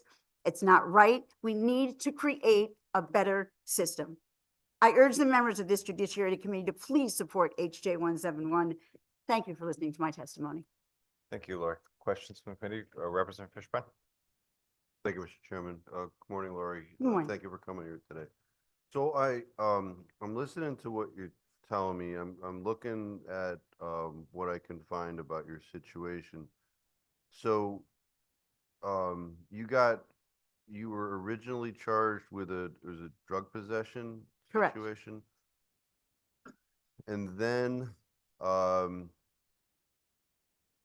after that you were charged with somebody died. Correct. And you were accused of being a part of that death. Well, both my friend and I both relapsed at the same time. Unfortunately, her bag had fentanyl in it and mine did not. And I've been Okay. sober since. So what were you charged with related to the death? Manslaughter 2. Okay, I know that's what you were convicted of. Mhm. So that was, you in were, operating a drug factory. okay. So that's when the bail got increased, right? Correct, but they lied to me and just to get me in there. Okay, so the initial $5,000 was for the drug possession Correct. charge, right? And then there was an intervening situation where somebody died and you were charged with being involved in that death. Correct, And as a result of that, the bail is increased to $105,000. without me knowing, correct. Okay. And then you said that the judge made you plead guilty. So what judge made you plead guilty? I was in Stanford High Court, Yep. and what had happened is my attorney had met with the prosecutor the week before, and it was said to me that as long as I pled no contest, I didn't have to say I was guilty of the charge. 5 minutes before I was going up to be But sentenced, ma'am, my concern is that a judge is supposed to be a neutral. Mhm. I spend a lot of time in court. I've never seen a judge tell someone they have to plead guilty. So I'm it trying was to. Judge White. Okay, so it's your testimony here today Mhm. that Judge White, sitting on the bench, told you that you did not have a right to have a trial, that you had to plead guilty. He didn't say that. Right before, he had told the prosecutor to tell my attorney to go downstairs and to tell me to not plead no contest, or I was going to be served the 25 years. I had to plead guilty, and that was not what was set up beforehand. It was not what I agreed to in advance. It was 5 minutes before going down to sentencing. I was scared to death. Okay, and 25 years for me is life sentence. understood. And when you pled guilty, Judge White more than likely said you're making this plea freely and voluntarily, right? Well, what was I supposed to say? No, because you said I can't? Okay, so I'm just trying to get the facts, right? Because we hear a lot of stuff at that microphone. And, we have a date of the entry of the plea. And, so if I pull the transcript for that case, Mhm. it's gonna say that Judge White told you had to plead guilty, or that was a back hallway I conversation? really don't know what was written in the transcript, sir. All I know is I was told that my attorney came down 5 minutes before I went upstairs and told me if I pled no contest, I was receiving 25 years. The judge had just told the prosecutor that. I Okay. don't know if that was written down and it was a written record, but that's what I was told and that's what I had to do. Okay, thank you, Mr. Mhm. Chairman. Let me ask you a couple questions about this.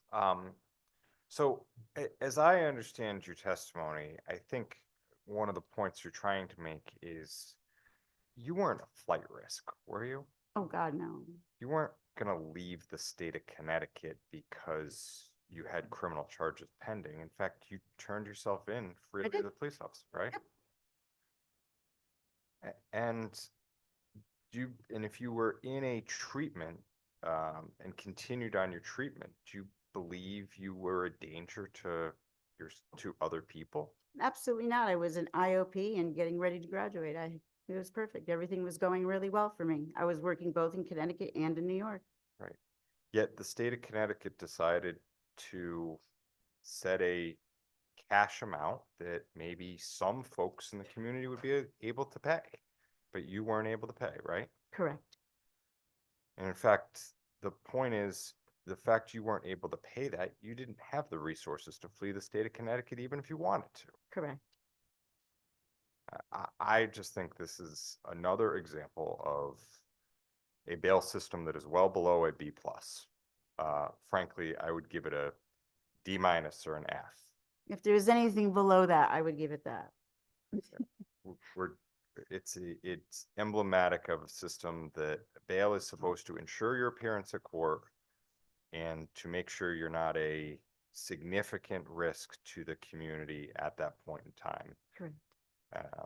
And it's your testimony that your case signifies that you were not either of those at that point in time. Is that right? Yes. Okay. How long did you spend in New York Correctional? 3 years.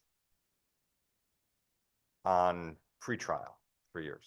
No, I was 7 months pretrial. 7 months pretrial. Mhm. Okay. And that's before you had pled to anything. Correct. Thank you. Representative Fishbein? Thank you, Mr. Chairman, for the second time. He usually says that, but that's okay. But thank you. You mentioned that I you was were. hoping you were gonna agree with me. You could just say that you agree with him. I'm good with that. We do agree upon a lot of things. Okay. We do, tend to collab. In fact, my caucus sometimes comes at me over that. But anyway, you said that you were working in Connecticut and New York, Mhm. right? What were you doing? I am a audio visual person. I do all of the work for CNN, for CBS News, Dr. Oz Show, The View, Al Jazeera Television. I do the wiring. Okay, so you were traveling Back to and and forth. from Mhm. Connecticut and to I had New an York? apartment in New York and I owned my place in Connecticut. Okay, so you were regularly traveling outside of the jurisdiction of the Connecticut courts? Yes. Okay. I think I would have a concern, somebody's regularly doing that, I had going regularly outside. been doing that for 14 years on a daily basis. Sure, but at that time, you had not been charged with manslaughter. I didn't know I was charged with manslaughter. Yeah, No. and that's the other part. When you turned yourself in, you thought you were turning yourself in on just the drug charge. Sure.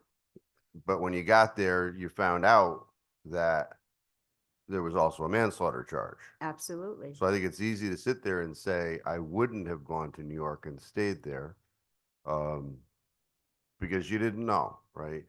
So I didn't know. turning back the clock, I understand, but also the court system was looking at this too, and there's a concern. You had an outstanding drug situation, and then not that much after that, somebody dies, and you're charged with being involved in that. And I guess the concern is that it's not going to happen again. So, I think there's direct evidence of possible ability to flee the jurisdiction. So Possible, I'm sorry, I didn't hear what you said. Possible what? ability to flee the jurisdiction. So thank you, Mr. Chairman. Further questions or comments? Further questions, Representative Porter? Thank you, Mr. Chair, and thank you for your testimony today. And I'm just interested to hear a little bit more about what the probing has been around your charges relating to this bail that was increased unbeknownst to you. You and your friend Mhm. relapsed. Yes. You both were using drugs at the time. No, I was sober at the time. We were both sober at the time. So can you just tell me, because I'm trying to get to the manslaughter charge, because Mhm. as I'm listening, and I want to make sure I'm seeking clarity is what I'm doing. Mhm. I want to make sure that I'm understanding this the way it's being stated and that it's being stated correctly. Mhm. So tell me how this happened, the manslaughter charge. How did it come to be that you were charged with manslaughter? Because I was assuming, and I don't want to, that your friend was doing drugs that had been laced with fentanyl Mhm. and she died, Correct. which means that the person that sold it to her, Correct. right, Mhm. had some correlation to what happened and some Right. responsibility in that. So I'm just trying to figure out how you got charged with manslaughter. What was that based Because on? I went to pick it up for us. Thank you. Mhm. Thank you, Mr. Chair. Further questions or comments? Further questions or comments? If not, thanks for being with us, Sharon Stray. Next up will be Thank you. Daniel Toner.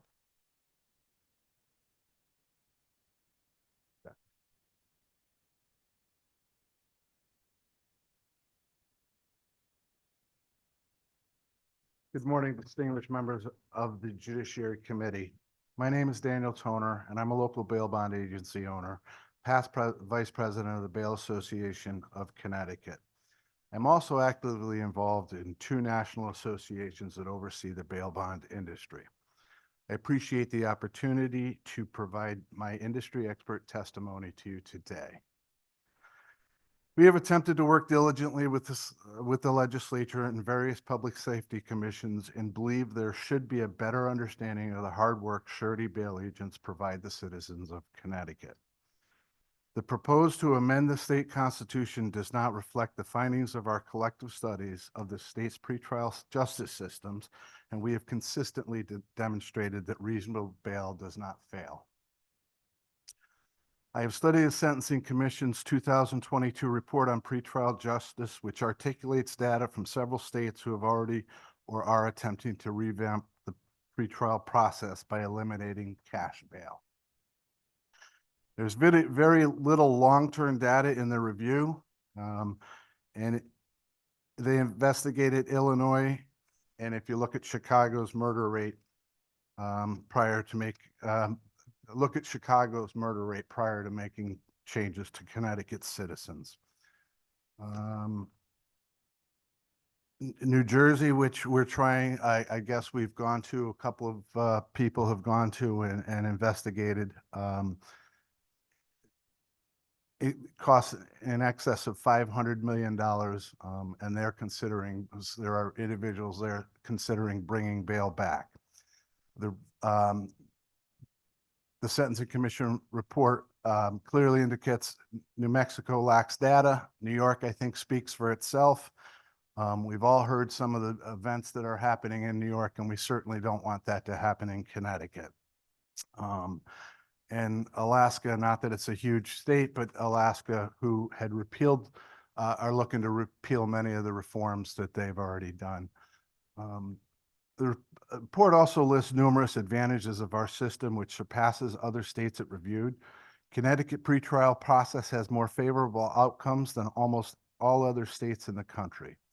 We have studied and negotiated in good faith and reformed our process numerous times since 2007. The report, as well as the proposed amendment, neglects to indicate how and who pays when individuals released on other forms abscond. Bail agents return fugitives to give victims the ability to be heard, feel safe, and get their day in court as well. In order to do this, we have the authority to and do cross town, city, state, and international lines to return absconding fugitives. I beg your pardon. One of the best advantages that bail has is other family involvement. I just need another moment or two. Other family involvement. Sometimes mothers know best, and giving a mother an opportunity to look at a particular situation and getting her involved helps a lot. Questions from the committee, Representative Fishbein? Thank you, Mr. Chairman. Thank you, sir, for coming here today. I just wanted to explore a little bit. I understand your questions with regard to what's before us, but were you here when the gentleman testified before from New Haven, Curtis? Yes, I was. Okay. And so in his particular case, the bond was $75,000. That's what the court set. And he told us that he had to come up with $1,500 cash for his bail bondsman. And then we had this other guy that he paid $500 to for a cosigner. Can you explain to me in the industry how that works? I've not heard of paid cosigners. It's normally family involvement that we're looking for. It'd be a cosigner who's a mother or father or brother or sister or girlfriend or somebody that involved in the family. Don't think paid cosigners is a common thing. Okay, so in that individual's situation, he was 64 years old, and perhaps, at that age, his parents are gone. What is the purpose of a cosigner in that situation? Is it to assure the bail bondsman, or is it to share somebody else? Cosigner is to ensure the bail bondsman has somebody to go to in the event that person absconds. And all I can say is thank God for bail in that situation, even though it doesn't sound right. But the same judge, based on this proposed amendment change, could have held him without bail. Well, I disagree, because this amendment change calls for the legislature to create rules after the Constitution is changed. But Are we going to create the rules before or after the Constitution is changed? I mean, the Constitution, I think what we really need to do is collaborate on this a little further. I think there's certainly some wording that could be said here that could meet all parties. However, just completely changing a constitution and eliminating the ability or the requirement that there has to be bail available with the exception of certain circumstances, I think is critically important. And what our job here is to do that and have conversations. No, understood. And I'm just trying to get to the, you're sitting there saying that this bail program as we currently have, it should remain untouched. And I think we've pointed out some problems with the Constitution as it presently exists, but I just want to stay focused on the industry and how this works, because Okay. based upon what I'm hearing, this gentleman put up $1,500 and he appeared for court, right? Well, and he paid the $500 for the co-signer, which I'm going to come back to, right? It doesn't make sense, but Arguably, under our system, the bail didn't need to be $75,000, it needed to be $2,000, and we're done, right? or he could have been released based on the evidence, but But I'm just dealing with right now bail. he has the right to be released or be held on bond, and we're trying to take that middle ground out and say either you're released or you're locked up. And that Understood. and that doesn't make sense to Well, there's the a lot of citizens things. of Connecticut. There's a lot of things that don't make sense, but I'm just trying to get back to this co-signer situation. So this particular gentleman paid $500 to someone that he doesn't know to sign some sort of documentation giving the bail bondsman a surety that that particular third person would be somebody to call if Curtis didn't show up for court, right? Correct. Okay, well, I guess that's on the bail bondsman, because you make that call, they're gonna say, I don't know that Yeah, guy. I didn't really know him. And does that happen? Not very often in our underwriting process. I'm not sure who that particular bail agent was. However, you know, hopefully we're not legislating and looking to change the Constitution based on what somebody who I indicated after 27 years in the industry is not a common event. So hopefully we're legislating to a bigger body and saying, you know what, people should have the right to bail. It's judges that can release them on promises to appear. They can put large bonds on people so they can't get out. But I don't want to take that middle function out of the Constitution. I understand. So can you just explain to me about this percentage thing? Because you got a gentleman who's 64 years old, he's locked up, and the court has said $75,000 your bail, and now this gentleman has to shop around for a bail bondsman that will charge him an interest rate that he finds to be acceptable. How does that come to be? I don't have the answer to that because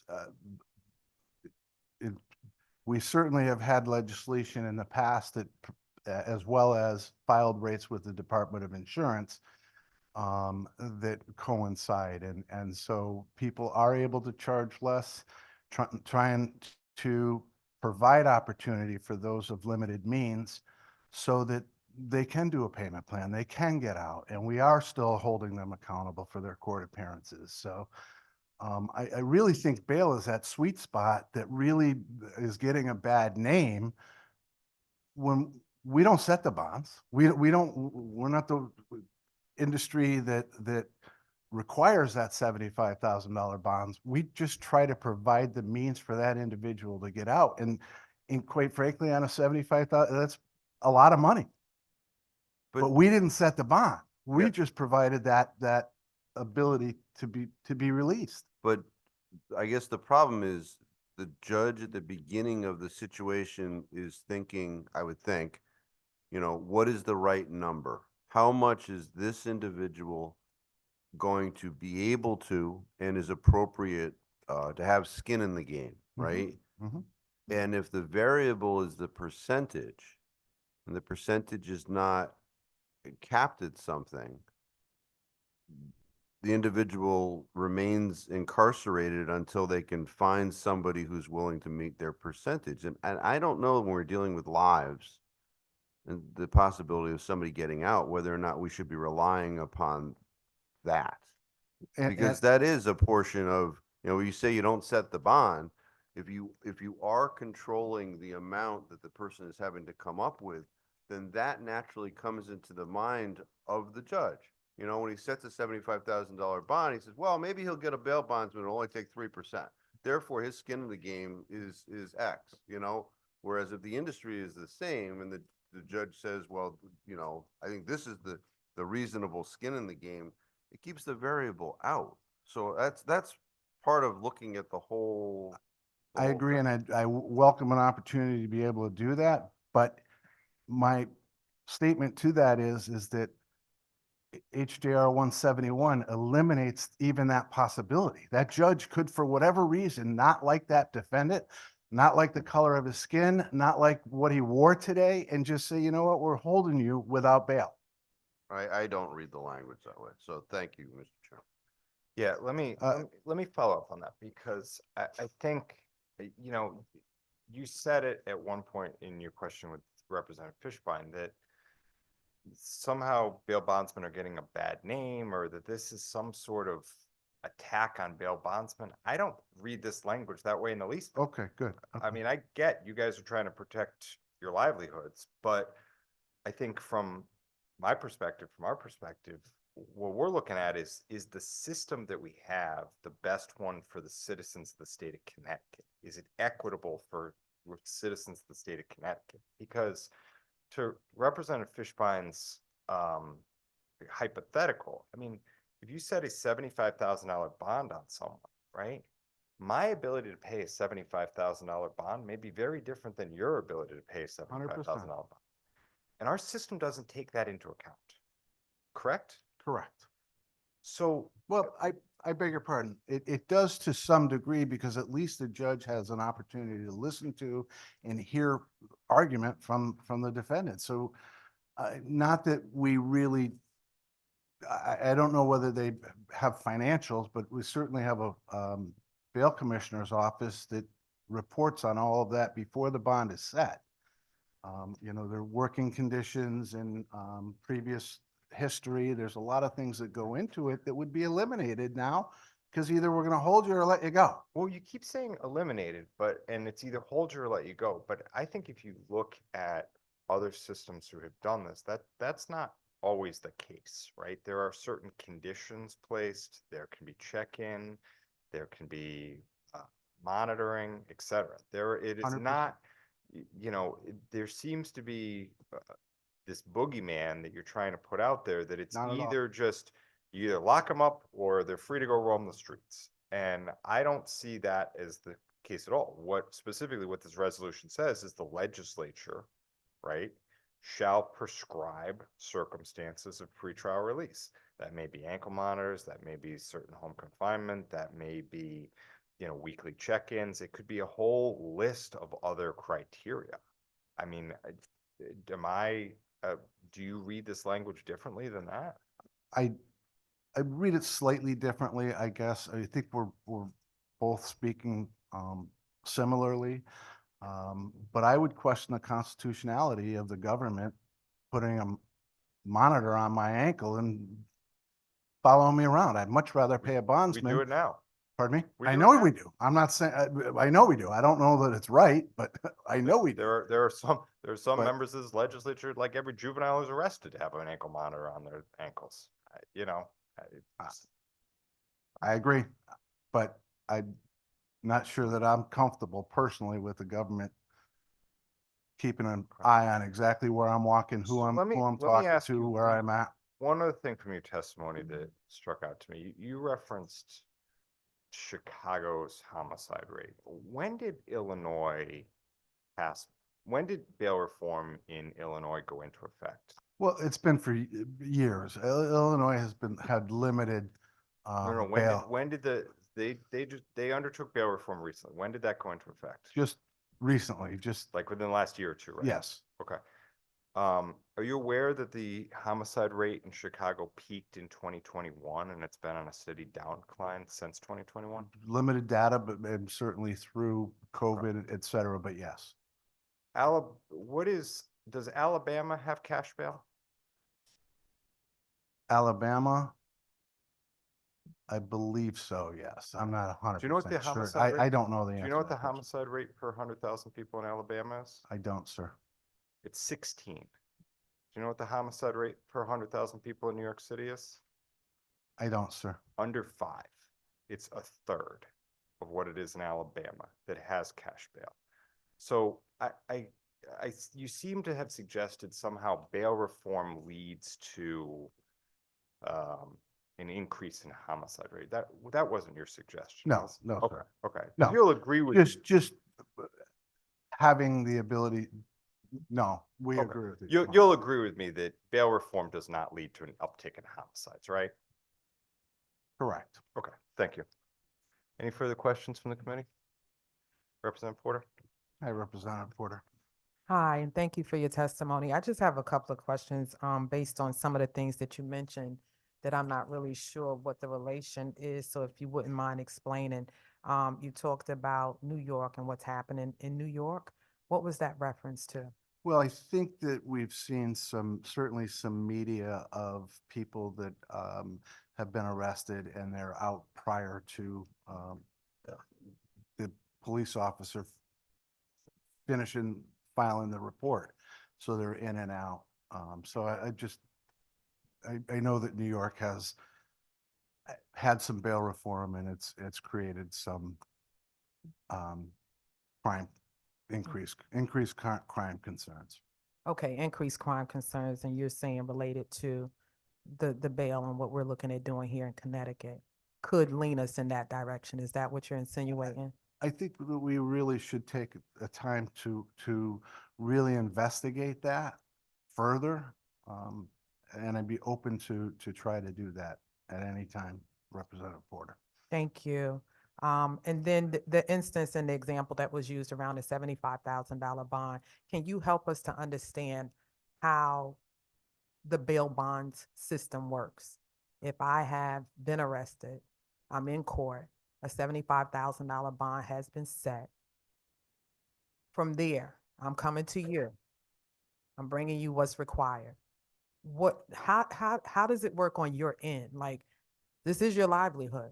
Just, Yes, ma'am. I don't understand how it benefits you. I know there's a cash benefit, there's a profit benefit. Can you explain that to us? Well, without getting into the huge details, but for that percentage, we guarantee the person's appearance in court. If they don't go to court, if they miss court, we try to find them and bring them back in most cases. And if we are unsuccessful, then we pay the state of Connecticut the bond. $75,000? Yeah, a portion depending on pricing and timing, but yes. Okay, and if they do come back and they do appear in court, and I'm gonna use myself as the Yes, example. ma'am. Am I getting back any money from you? No, you're not. I'm not. So the 1,500 that was paid in the example and that was given previous testimony would be $1,500 that you've captured for yourself.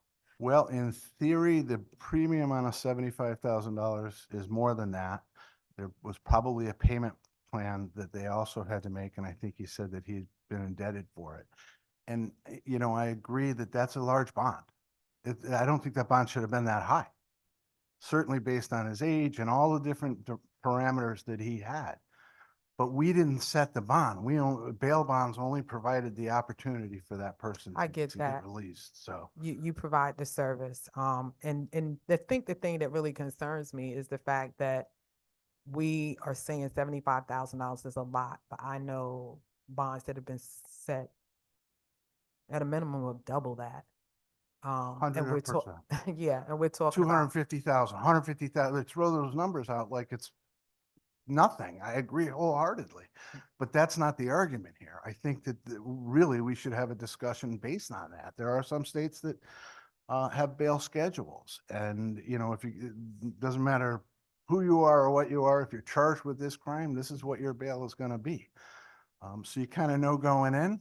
Versus Connecticut, it's a little bit subjective and whatever whole that lot amount is right. a whole lot subjective. I Yes, think, and ma'am. that's what we're trying to address here. I agree, but I don't think you throw away the baby with the bathwater. I think that having a conversation, coming up with some of these solutions, and we've often said that we're more than willing, would like to get in the same room and would endorse certain wording on this constitutional change.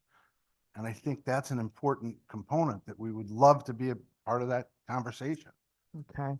Also wanted to ask you, what region of the state do you serve?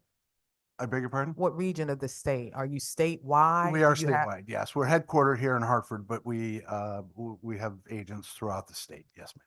And the people that you serve are predominantly, where do they fall? In the cities, primarily, probably, I would say. So they're primarily black and brown, so-called black and brown people. Yes. Okay. Yeah, I'm not sure of the number. I don't know the exact number as we see. No, I it, don't need an but- exact okay, number, but I think it's fair to say, if you're representing cities, that the majority of the people that you represent are so-called black and brown people. I would say yes, but I think the important component here is that the bail agents don't set the bonds. So that's a conversation perhaps for a different body. It is. So I don't know that I can answer to that, but it is. No, there's a point that I'm making, and that is not it. The last thing that I will ask about, you did say, and I believe you were referencing Connecticut, that we're more favorable outcomes than the rest of the country. Can you expound on that briefly? Well, I think Connecticut, I don't have the statistics in front of me. I know that somebody who's going to be speaking later is much better at the numbers than I am. But there are other states that pretrial incarceration is a much greater percentage of those incarcerated. So the pretrial population changes. We used to have some of the best failure to appear rates in the country. But we keep picking away at something that was working, but definitely needs to be discussed. But I think it needs to be lower, like numbers need to be lowered. So are you saying that the failure to appear rate has increased? I don't have the statistics right here in front of me Okay. as you're asking. Okay, because you're bringing up things Yeah, that I need okay, to yeah, right. confirm, 100%, what you're saying and if 100%. it's Yes, ma'am. true. Yes, So, ma'am. all right, thank you for that. And thank you, Mr. Chair. Thank you very much. Thank you, Representative Porter. Comment or question from members of the committee? Comment, question from members of the committee? Seeing none, thank you very much for joining us Thank this you. afternoon. Thank you, Senator Winfield. Liza Davis? She actually had an emergency. Okay. She's not able to make it here today. Okay. Mike Vargo?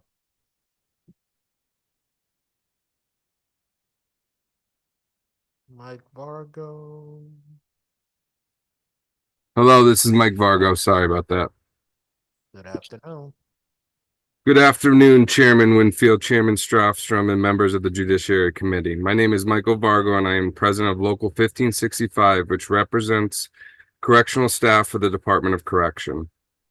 I'm speaking for the three correctional presidents, including Colin Provost of Local 391, Jeremy St. Pierre of Local 387. Our union represents roughly 5,000 correctional employees in the state. Our union supports Senate Bill 362, an act concerning fines for certain disciplinary actions in correctional facilities and the deposit of such fines into a fund for the benefit of all persons who are incarcerated. There has been an increase of inmate on staff assaults and inmate on inmate assaults.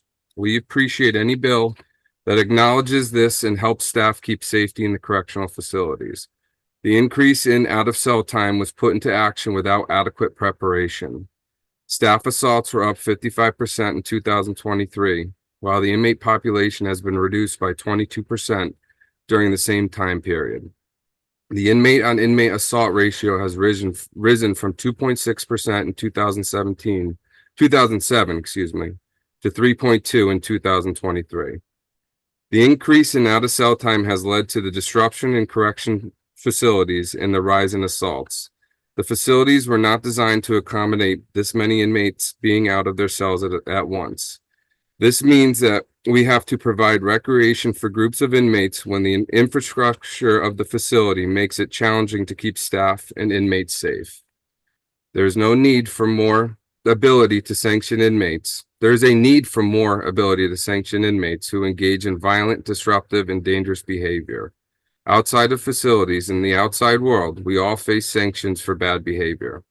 The ability to sanction inmates is extremely limited after some of the changes made over the past few years. This bill is a small tool and does not provide adequate ability to sanction, but at least it's a start. We urge you to make sure that any fine could come out of a disruptive inmate's commissary account. Otherwise, it is doubtful that it would have any effect. Thank you. That's all I have. Thank you. Senator Kissel. Thank you very much, and I appreciate your taking the time to testify in favor of this bill. As I'm sure if you've been watching, it's my suggestion to have this bill raised. It was in response to taking a tour of McDougall Walker, but I know it'll be a benefit to throughout all the facilities, and give my best to Colin Provost. I guess what I would say is, do you feel that at this time, and despite the fact that I think in your testimony you said, you know, the increase of out of cell time and things like that, but let's set that issue aside. Has there been a recent increase in both inmate on correctional officer assaults and lack of behavior and inmate on inmate assaults? And that this would be an additional tool in the toolbox to maintain order and safety for folks working in facilities, as well as being committed to serve time in facilities. Yeah, absolutely. We just had an officer who got stabbed in the neck a few months ago. We had an officer, I believe, out of McDougall Walker that was knocked unconscious and sent out in a gurney, sent out 911. You know, since these changes, you know, a lot of things have changed, and a lot of tools that we were able to utilize in the past have been taken away. You know, I'm here to represent the membership, and what I've been hearing over the past 2 or 3 years is that the facilities are not safe anymore. And any little thing like this could help deter some of the inmate population from doing harm on staff and other inmates. Thank you very much, and thank you for your service to the people of the state of Connecticut. Thank you, Chairman Winfield. Thank you. Representative Fishbach. Thank you, Mr. Chairman. Hi, Mike. Nice to see you here. Want to ask you, under the legislation that you're here to testify on, 362, what is contemplated if the inmate doesn't have enough money in their commissary? If they don't have enough money, with this bill, are you asking, or currently? No, should this bill pass and somebody is fined for one of these significant events happening while they are an incarcerated person and they don't have any money in their commissary, what happens? I believe they would be indigent inmates at that point. I don't know. We have a lot of questions with a lot of these bills. That's something that I'm sure we would find out if this bill does get passed, what would happen. Okay. Also, the money from the fines that are paid, it's designated for an activity fund. Is the inmate or are inmates that pay the fines that would go to this activity fund, are they able under this legislation to participate in those activities? Again, I don't know those answers yet. I'm assuming they would have some say in that. Okay. Since you're here on behalf of the 3 corrections unions, I just want to ask you on 350, which is the body scanning machines, have the unions of the rank and file talked about whether or not that could be extended to staff as well? That's my fear. I've talked with the other local presidents. There is some concern with that. You know, if these things go in the lobby, you know, throughout my career, I have 17 years in, I've worked at 5 correctional facilities. Every facility I've worked at level 2s, level 3s, level 4s. I've worked at the female prison.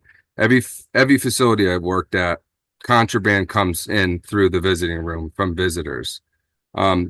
I have a lot of questions if you're going to put this into the lobby. Is this going to be utilized for staff?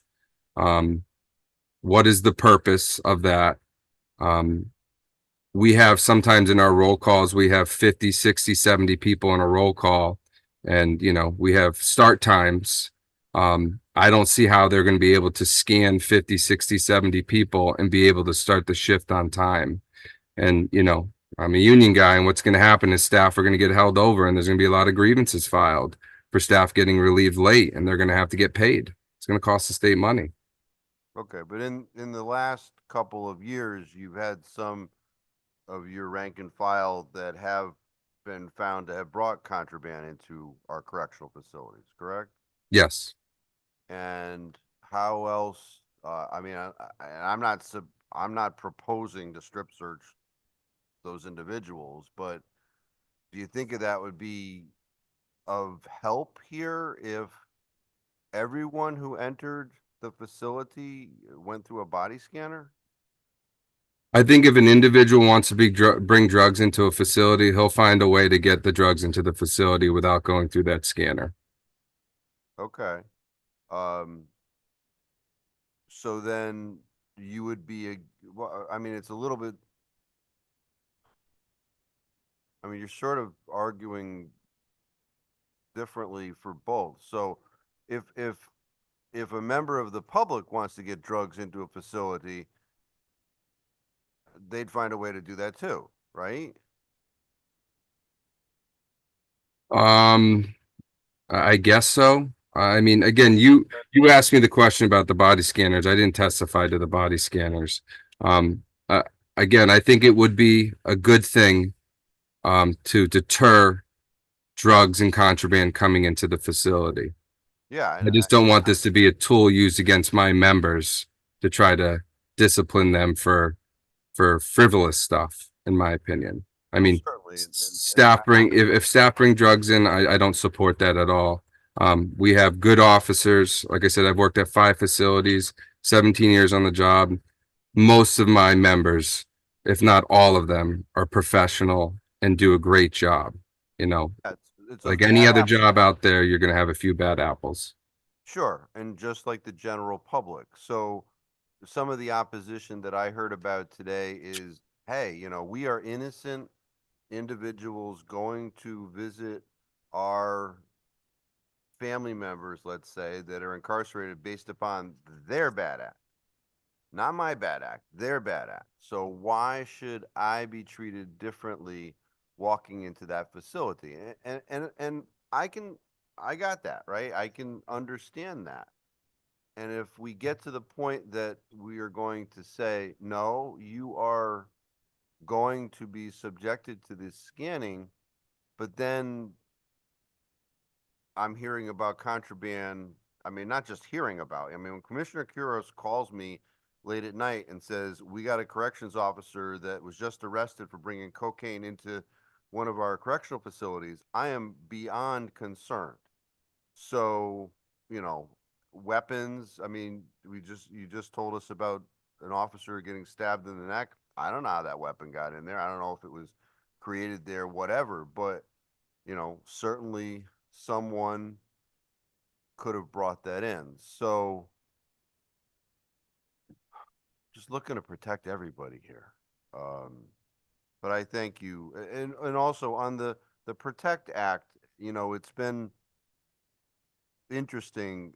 The unions are taking no position on altering that. I've heard really nothing about proposed revisions to that.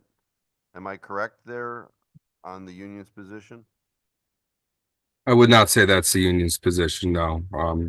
This is that's a big thing that we've been working with management, with Kuros and the deputy commissioners to try to figure out the best possible way to, you know, deal with the new laws that have come into place. Okay, I certainly, if there are proposed changes, I'd like to know about those because, you know, I hear from correctional officers in my district that you're not doing anything, and I'm sitting there saying, well, nobody's come to us with anything. So I thank you, and thank you, Mr. Chairman, for the opportunity. Thank you, Representative Fishbein. Representative Howard. Thank you, Mr. Chairman. Good afternoon, sir. Can you tell us what the staffing levels are in the facilities? Are you down corrections officers at this point, statewide, or? I have to admit, the staffing levels are getting much better. A few years ago, they were really low. We had a mass retirement. We've worked with some of the politicians and some of with management to try to get staffing levels to better numbers. I know there's a big class that just started last week. I believe every quarter they've been trying to run an academy class. Okay. And the other question I had for you was, I visited one of your facilities recently, and when I went in, the way that I was checked out was frankly less invasive than when I go through TSA. Can you make that comparison? So I didn't hear that. For whatever reason, my speaker's super low. What was That's it? all right. I'll try to speak louder. When people are going into your facility, I went into one of your facilities recently. Certainly, it's not out of the realm of possibility that because of my role, I treat it a certain way.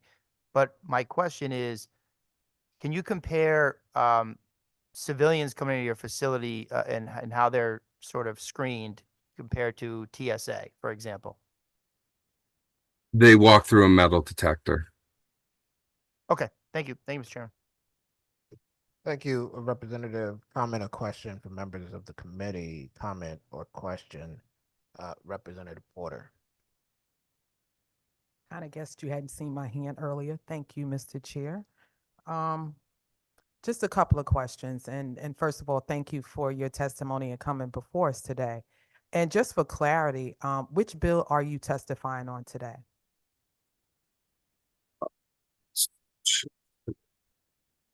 Senate Bill 362. Okay, so this is the bill on the fines.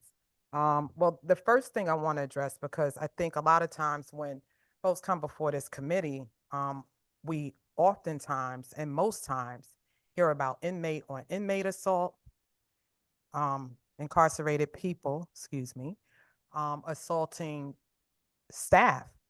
You're not alone. You're not alone, but I'm working on it. I'm working hard, but it's a Freudian slip. We don't often talk about the assaults that happen on incarcerated people by the staff, right? So with that being the instance, are you open to these fines being applicable throughout the system, right? Because we have bad characters, or as it's been stated, quote unquote, bad apples on both sides of the equation. So what would you propose, especially being a union representative, happens to officers who assault the incarcerated population or violate policy? Through you, Mr. Chair. Well, currently in Department of Corrections, the directives that are in place hold my members accountable. Honestly, I can't answer that question right now off the cuff. I understand the concern that you might have with that and other members of the committee, but that's something we've been working, the unions, with the commissioner, with the deputy commissioner, to look at ways to deter that type of behavior from correctional staff. Well, as someone who has the responsibility and the power to intervene, I think what I was looking for was an answer to this question. If we are going to propose fining the incarcerated population for bad behavior, are you or are you not in agreement as a union representative that that should be equitably considered to include staff who violate policy, who bring, drugs into the system, who assault individuals who have no power? Do you believe that we should be equitable in distributing this fine that we're looking to put into policy? That's my question to you. Like I said, if my members found culpable of violating a directive and it rises to that level of excessive force, illegal or excessive force, they are held to the letter of the law. They are terminated in most cases, and especially most recently, they're prosecuted. So I think that's all I have to say about that. Next question. What do you believe is the root cause for the assaults? I know that you've stated that, and I've heard several of your colleagues state that they blame the fact that folks are being allowed to be out of their cell, allowed more time out of their cell. Past that, is there anything else that you believe is a root cause for the violence that we're seeing and the uptick in violence, let me add, we're seeing? In regards to the inmate population, Yes, in regard to the incarcerated people population. I think the out of cell time definitely does have something to do with that. I think we've shut down a lot of prisons recently.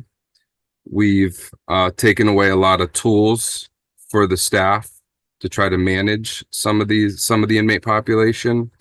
And you know, what's left in the prisons, for the most part, not all, you know, we have you know, a lot of these assaults we're seeing are with some of the special management inmates, the more assaultive inmates. And you know, I think the prisons, a lot of the non-violent offenders have been released from prison. So what's left is some of the most violent individuals that the state had to offer. So that's why I think there's an uptick. Okay, and what tools, you keep referring to tools that have been taken away from your members. Can you be more specific when you state that? What tools are you referencing? Loss of rec, loss of phones, loss of commissary, things like that. Especially when I first started, you know, if you have, let's say, an inmate that likes to work out a lot and go outside and or go to the gym and work out, and you know, they would potentially not violate any of the unit rules because they didn't want to lose their rec. You know, things of that sort. You know, loss of commissary is a big deal to them. You know, they would sometimes not violate the rules, so they didn't lose their commissary for a week or two. So are you saying that they no longer lose rec and they no longer lose commissary? Is that what you're saying? No, they don't. No, with the new rules that were not with the bills that have been passed. It's extremely hard to do that. But there are instances where that is being done, correct? Not to my knowledge, no. That's where the frustration's coming from my members. These little things, you know, have been taken away from us, and it's extremely hard. My stepson just started this job. He's 23 years old. You know, I told him, he works at the female prison. You know, I've told him to stay professional at all times. Be careful what you say. I'm scared for him. It's a great job. It's a great retirement, but you know, it's completely different from what when I started. Okay. I think I'll leave it there. Seeking clarity, but haven't quite gotten there. So thank you again for your testimony and for taking the time to be before us today. And thank you, Mr. Chair. Thank you, Representative. Comment or question from other members of the committee? If not, I do have some concern about the way that this conversation takes place. I know that the concerns on the part of the corrections officers are often linked to the policy that we passed here. When looking at the data, clearly the uptick started prior to the point at which that policy was passed. And so that says to me that at the very least, that policy is at most a part of this, but there is more to it. And I'm concerned that in response to the question about what the root causes are, I really heard about the policy that we passed here and nothing more and have heard about the policy we passed here and nothing more from the folks who are bringing these concerns to us. And I would really like to know beyond that policy, since clearly that policy is not at least the genesis of this, what they are seeing. Otherwise, it's difficult to see what is being brought to us as about the issue at hand, and not just about the policy itself. And so I would ask you all to take another look at this, given that we've been having this conversation for several years now. In one form or another, I've asked that question and have not received much in the way of an answer. And in terms of what we have in the bill, the types of things we have in the bill, there are crimes there for which an individual could be charged even though they're in the prison, and that could have impact on what their stay in the prison is. And if we're concerned that whether we agree or not that there is no longer a loss of rec, a loss of freedom certainly would have some impact. And so I'm concerned that this conversation is not as fulsome as it should be. And I want to make sure that it is what it's supposed to be, because I don't sit really on one side or the other of this. If there is data to show that what we've done has the kind of impact that you're suggesting, then we should take a look at it. Doesn't mean we completely eliminate the law, which is what it seems like a lot of the conversation has been about. It means we take a look at it and figure out how do we make the intent of the law work, and make sure that you all are safe. But that means that we have to engage with a conversation that's talking about what really happened. And so I guess I'm just leaving that comment with you, because whether we do this bill this year or not, next year we'll be back with another form of this bill, right? And if we come back with a new form of the bill, I want it to be a conversation that leads somewhere, and not just to, we sat in front of everybody today and then we just walked away from each other. That is not my intention. So I want to thank you for joining us today to offer your testimony. And I want to say, I'm open to sit down with you face to face and have this conversation. We've talked before over Zoom. I'm willing to meet with you face to face and anybody that's part of this committee to discuss further options in the future. Happy to engage you with the parameters as I've set them forth here today. Thank you. Have a good afternoon. Andrew Bloom.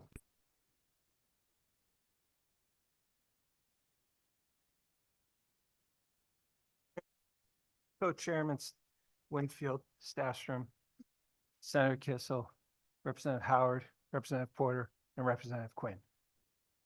You guys are there, so there's no one else to say.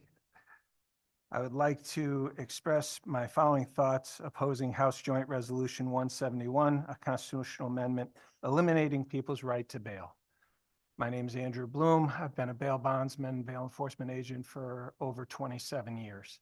I have worked with the legislature as a member of the Public Safety Committee, task force to study regulations on professional bondsmen, bail enforcement agents, and surety bail bond agents, Judiciary Committee, task force to examine methods to reduce costs to extradite. And in my nearly 28 years of experience, have worked with the Department of Insurance on regulations and been here testifying about this, that, and whatever when it comes to bail. When it comes to bail, I know bail. I know that a constitutional amendment eliminating bail is not a good idea. You're taking a system here in Connecticut that has three things that happen when people get arrested. They're either released on non-financial conditions, they're released on achievable bail amounts, they bail out, or they're held on unachievable bail amounts, which is your preventative detention. The auspice of this originally was we want to find out a way to hold on to these people, or at least it's been presented, to hold on to these people who are the worst of the worst. I say to you that is already exists in most conditions. To legislate, as one of the people who testified earlier here, to legislate to the one or two cases and not the norm is not how the legislature normally works. And in my lifetime, I have not seen the legislature go and change a constitutional amendment because of one or two situations versus the hundreds of thousands of situations that go the other way. In this case, the auspice that people are able to get out, the worst of the worst are able to get out. I say to you, there's over 500 people held on bail, on unachievable bail of $1 million or more as we speak. Over 500 that the judges said, this person is the worst of the worst. I don't want them out. Taking that judge's right away would either A, make it required for him to let this person go, such as your murderer that you said was held for 2 years. Either he's going to be let go or he'll be held, and the rapist that you said would be held as well. The rapist that people have referred to was not guilty. What if in the end he was found not guilty? Was he held for 2 years without bail? In the end, the numbers don't lie. There's no doubt that surety bail does the best at recovering failures to appear when they happen.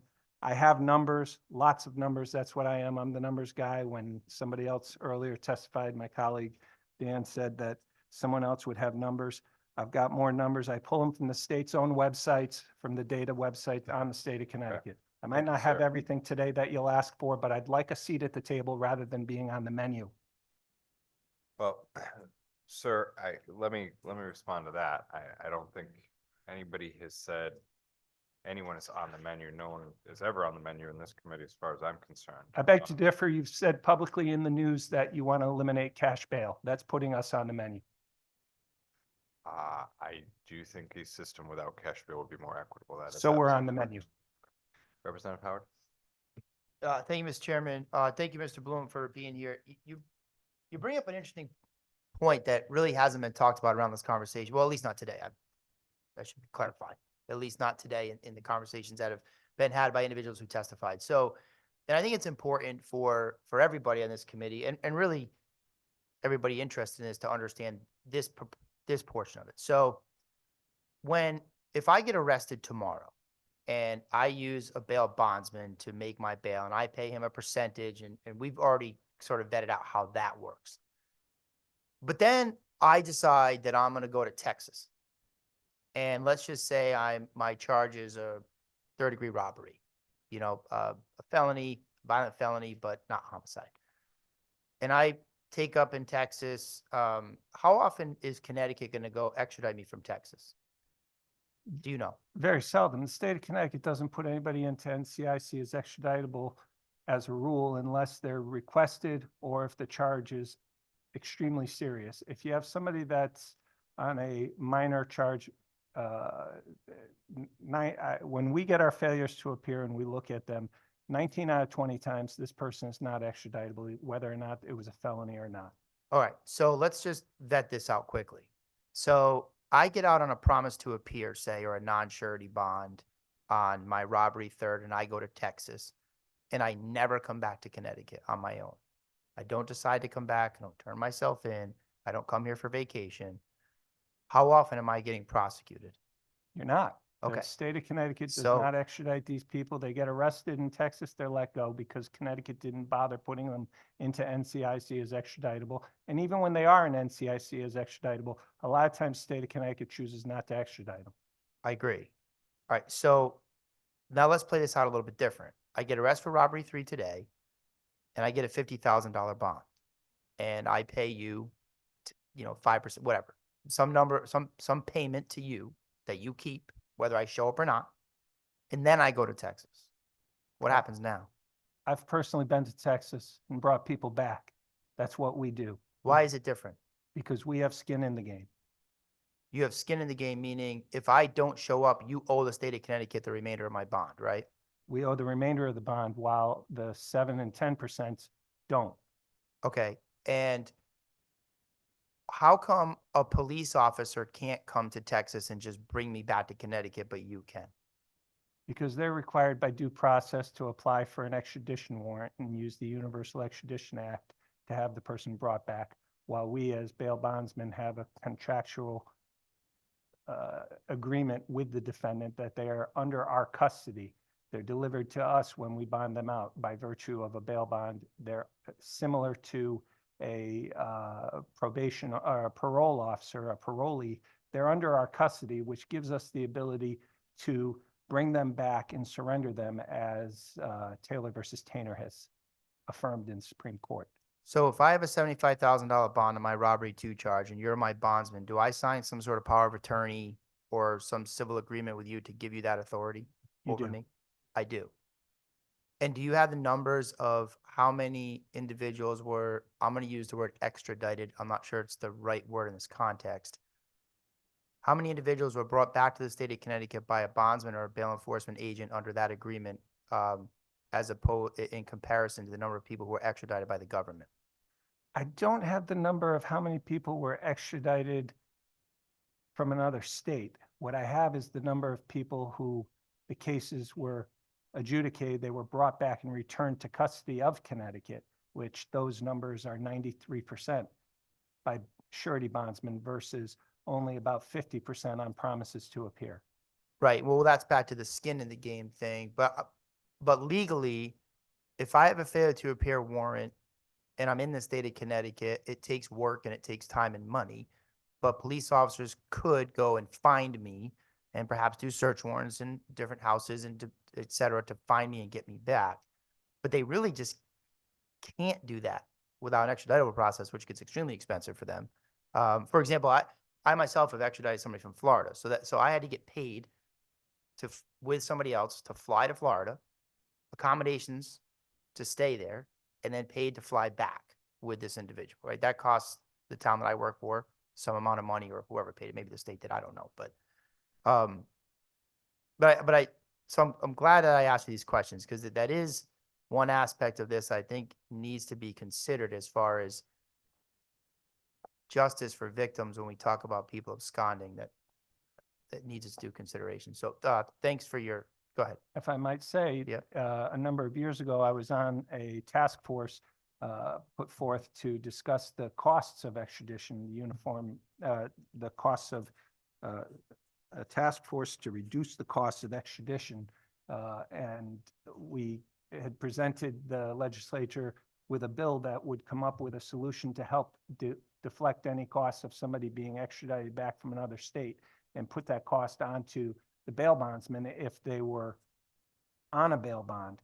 And unfortunately, at the time, the legislature chose not to call that bill after all the time that the committee put into crafting it and putting it forward. And that committee included the chief state's attorney at that time, a bunch of chiefs of police, U.S. Marshals, and it was a great proposition, but unfortunately it didn't go anywhere. All right, thank you for your answers. Thank you, Mr. Chairman, for that time. Further questions or comments from the committee? Representative Porter. Thank you, Mr. Chair, and thank you for your testimony today. I wanted to go back to your statement you made around bail bond system being created for the sake of capturing the worst of the worst. Do you believe that the bail bond system as is equitable? And I ask that question because, well, I'll let you answer. I believe that any system can always be improved. I believe that the system that we have right now at one time was touted nationally amongst people who did studies on it. It was talked about as being a gold standard for pretrial release, that the amount of people being released on bonds versus on their own recognizance versus being held on unachievable bail was lower than just about any other state, and that that we were modeled as a well sought after model. Since then, it's been a death of 1,000 cuts. You have 10% rules coming into effect where you eliminate bail bondsmen, reduce the bond by 90%, and allow people to put up their own bond, which means nobody holds them accountable to show up. And judges that want somebody accountable for them to show up have risen the bond sizes. Police departments have risen the bond sizes. The bond sizes have gone up. The average bond size before the 10% rule went into effect has risen, and I have that number, from the average bond size went up, I apologize, from 272,000 for those who are still locked up, who were unable to get out, to 443,000. Now, to say that that rise from 272 to 443,000, and it was a gradual climb.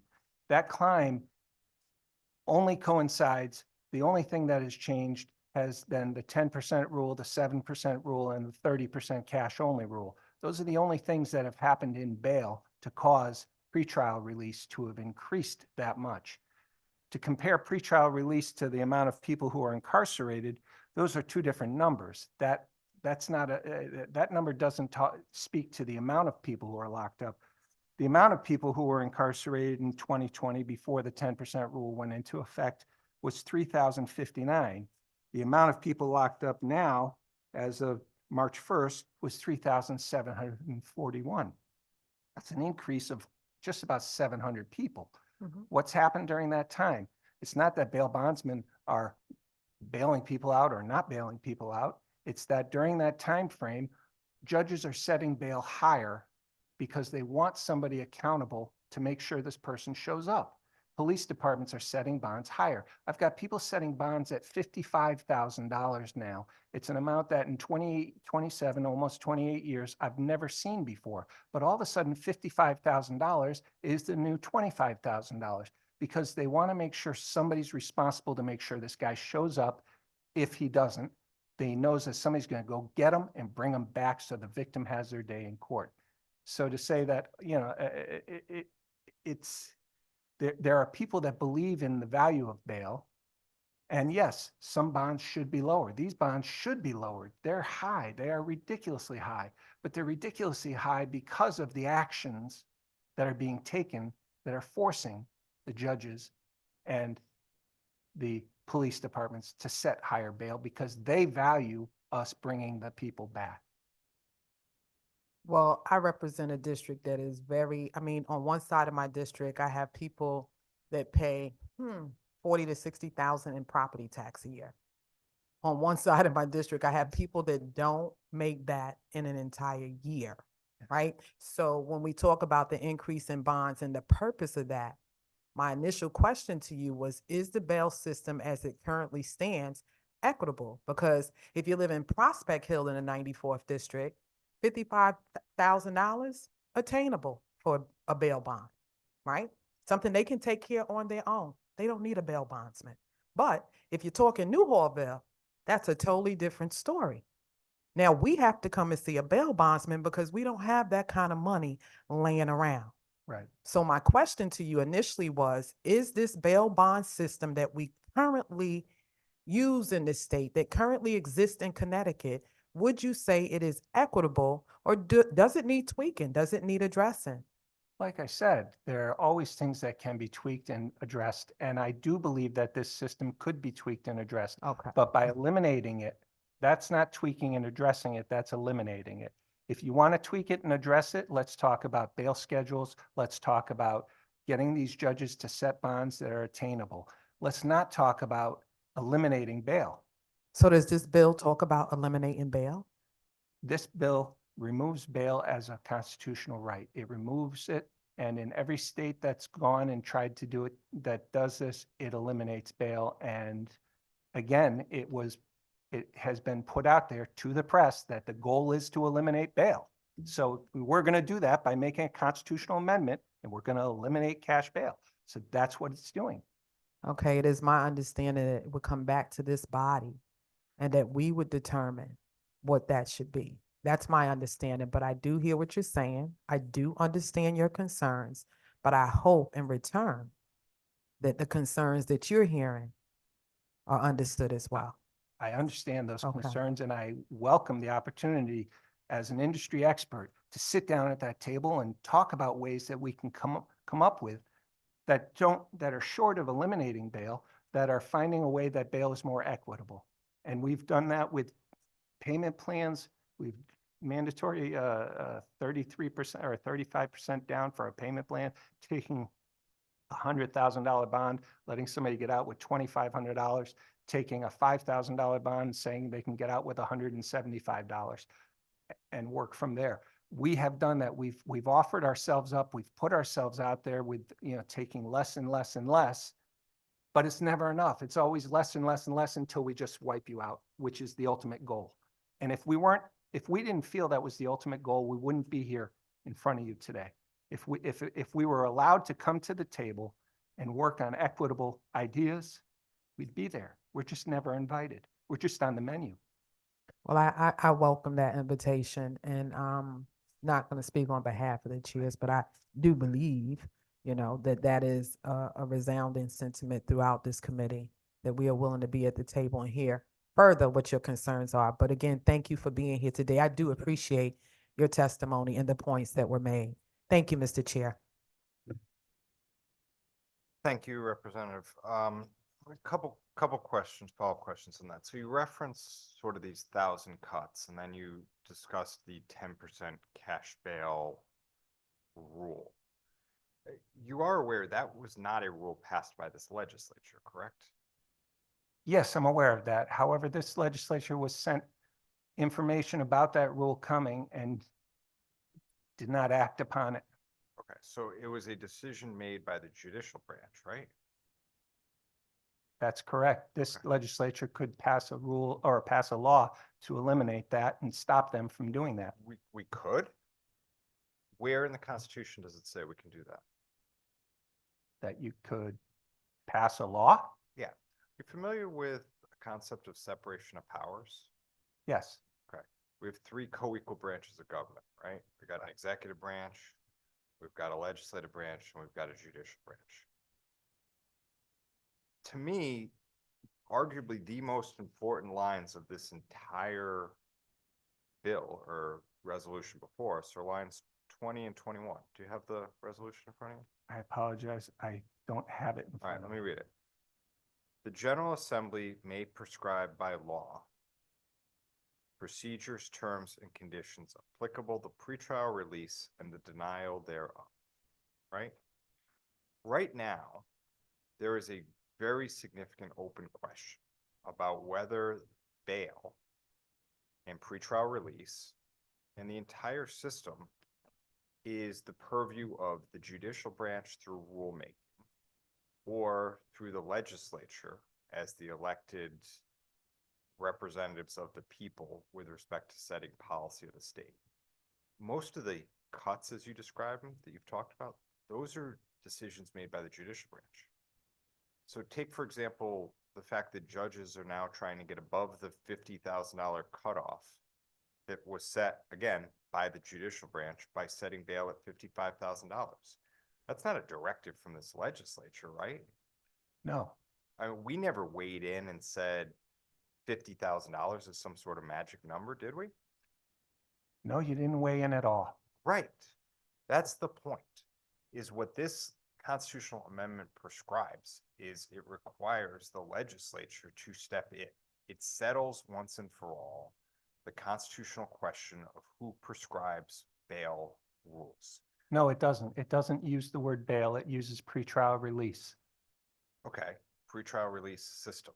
But that could be bail. It could be something different. But that would be up to the legislature to decide under this resolution, right?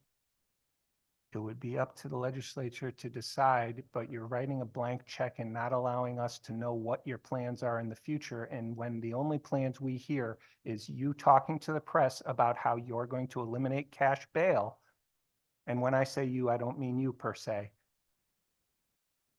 The elimination of cash bail, which seems to be the ultimate goal, is not So I'm in cahoot with, that's not in the same discussion as this legislature coming up with ways to set bail or set non-bail situations. Look, I will readily admit that I think a system that either eliminated or severely restricted cash bail would be preferable. Yes, I believe that would be more equitable.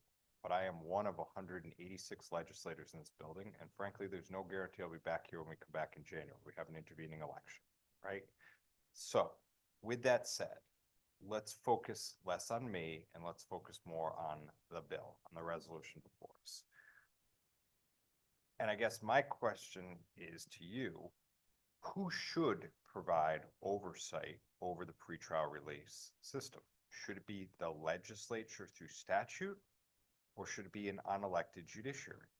Right now, it's the unelected judiciary who is providing oversight over the pretrial release system. You just admitted it. They've made this rule where it's, 7% of 50,000, and then some judges are getting around that by setting bail at $55,000. That was your testimony, right? It was, and I do have somewhere, I don't have it in front of me, where in the past, this body, the judiciary, argued with the Supreme Courts as to who had control as to setting policy, and that at that time, Representative Andrew McDonald was on the side of that it should be here. And now he's on the side of it should be here with him, where he is now, Justice McDonald. Right.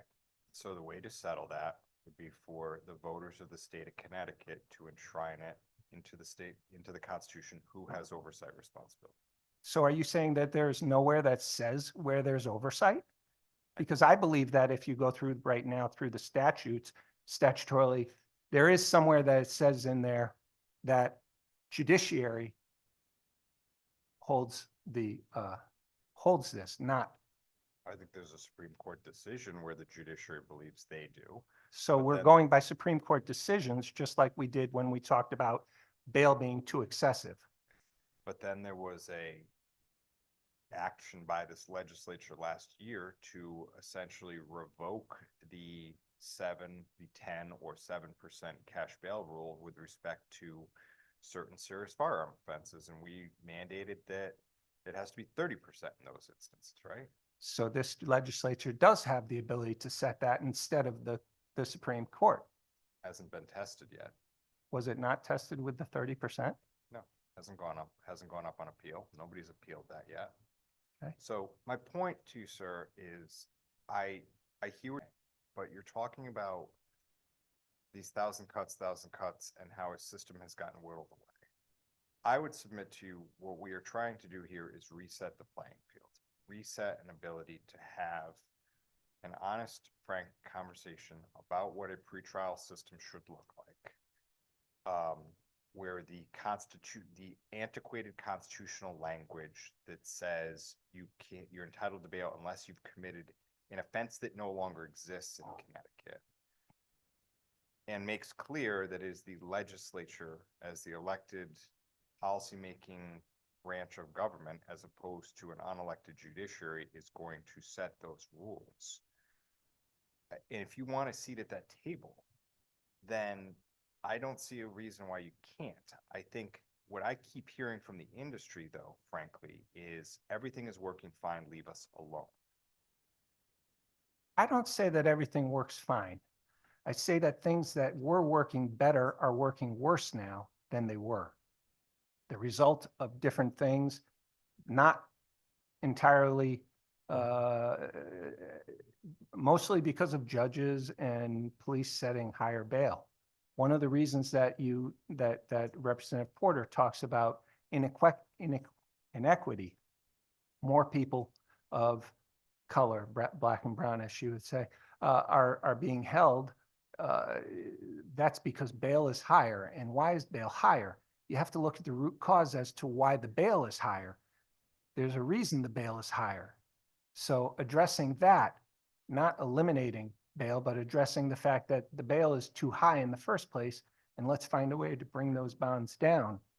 Do you agree with me that having 37% of our current prison population who is being held unsentenced is too high? That's an irrelevant number. You're comparing the amount of people who are sentenced to unsentenced. 10 years ago, the amount of people who were sentenced was much higher, and the number of incarcerated people was lower. You're talking about different numbers. They don't coincide with each other. There's no coinciding of who is sentenced to unsentenced. Compare the unsentenced to the arrests. Look at how many people who are arrested. 16% of people who are arrested do not achieve bail. That number hasn't changed for years. It's been very consistent. 16% don't achieve bail. The rest of the people either achieve bail or are released on their own recognizance. So you're talking about a totally different number. You're talking about a number comparing apples to oranges. You can't compare Sentenced to unsentence, you should compare Final question. for you. unsentenced to arrests. Final question for you. Real simple, one word. What grade would you give our current bail system? I don't have an answer for that because it would be disingenuous for me to give you an answer. I know that you're playing with A's and B's and B minuses and B pluses. I'll tell you that, sure, the system can be improved upon. Any system can be improved upon. But you're asking us to remove the system. I'm asking us to say, to keep bail. You're asking us to remove bail. Your goal is to eliminate cash bail. My goal is to find a way to make cash bail better, and let's make cash bail an A+. All right, thank you for your testimony. Rep. Fishbein? Thank you, Mr. Chairman. Sir, thank you for coming here today and I learned a lot listening to the exchange. The payment plans that you had mentioned, that are part of, what you folks do, those come with interest, correct? No bail bondsman should be charging interest. There is no interest on our payment plans. Okay, I'm Statutorily, we are not allowed to charge interest unless you have a banking license. Yeah, agreed. And, okay, so, well, it's interesting because I'm being told that on these payment plans that interest is being charged. So I appreciate, your testimony and you're here on behalf of yourself or the industry? Well, I'm here on behalf of myself because our industry has been weakened by this continuous barrage of attack over the years. So I've been here every year testifying on anything having to do with bail. So I like to say I represent the industry. However, I'm not part of an organization representing the industry. I'm here as the president of Fugitive Recovery Agency, personally arresting nearly 1,500 people in the years that I've done this, and vice president of 3D Bail Bonds Incorporated, having bonded people out and helped people. I even posted a bond for a gentleman last night who was so happy to see me and help him get out on a $25,000 bond. Yeah, I was just wondering, because I do have people saying that interest is being charged, but I hear what you're saying, that you don't do that, your business doesn't do that, but Statutorily, they should not be doing that. I understand. Right. I had also, in a lot of the discussion today, there's been talk about other states having a chart of some sort. You get arrested for, larceny 6, your bail is going to be X, no matter what other factors. What's your position with regard to those I think programs? I think a bail schedule is an opportunity to set bail so that there's no inequity, so that somebody from Avon gets the same bail as somebody from Hartford for a larceny 6 or a robbery 3rd or what have you. It would be the same. The only differences should be that if you set something like this, there should be exceptions when there's higher risk of flight, because at the same time that you need to weigh in how much somebody, there has to be the risk of flight and the risk of danger to the public, such as in the Pan ruling where they said 20 million did not exceed the judge's authority, that it was because of the high risk and the danger to public that it was not an abuse of the judge's authority. But isn't another component the individual themselves? I mean, one who is, let's say, working at McDonald's, a 19-year-old kid working at McDonald's. I mean, I'm going to say a kid, even though they're an adult, No, right? They are a kid. Is arrested for assault 3rd. And a 45-year-old working at Aetna as an executive is arrested for assault 3rd. Under those other systems, the bail for both of those individuals is the same because it's based upon the crime charged, right? If it was a flat bail schedule, yes. I think a hybrid that uses risk of flight and risk of danger, and you can bring in other factors, the person's stature in the community, which really, when you start talking about their stature in the community, their age, their responsibility levels, you talk about the guy who's in his 50s from Aetna versus the guy who's 19 from McDonald's, you're talking about a different responsibility level. So yes, that person who's older who's more established, that would go into the risk of flight. There's less risk of flight on the person who is established than the person who's less established. Well, it really depends on the factors. The 50-year-old person more than likely has a higher income also. Their ability to purchase a ticket to go to Australia is greater than the 19-year-old that is working at McDonald's, right? So both individuals, you know, based upon a level of crime, that's a component also. And I think what I'm hearing, that those systems are better than what is contemplated here, what we presently have. I'm just having a lot of difficulty with the subjectivity of the individual as a component. I'm not saying that that system is a better system. I'm saying it's a different system. If people want more equity, you'll find more equity by setting a bail schedule. If you want more individual case, then you don't have a bail schedule. You leave it up to the judges to set the bail when the person's in front of them, based on the charges, based on the risk of flight, based on the risk of danger to the public, continued danger to the public. And if they want to set the bail higher, they will set the bail higher. 500 people on $1 million or more, they certainly set that bail higher. Those people aren't getting out. They're sitting in jail because they were a higher risk and they're in there on unachievable bail. Well, okay. Thank you, Mr. Chairman. Further questions or comments? If not, thanks for being with us. Thank you. Next up will be Callie Heilman.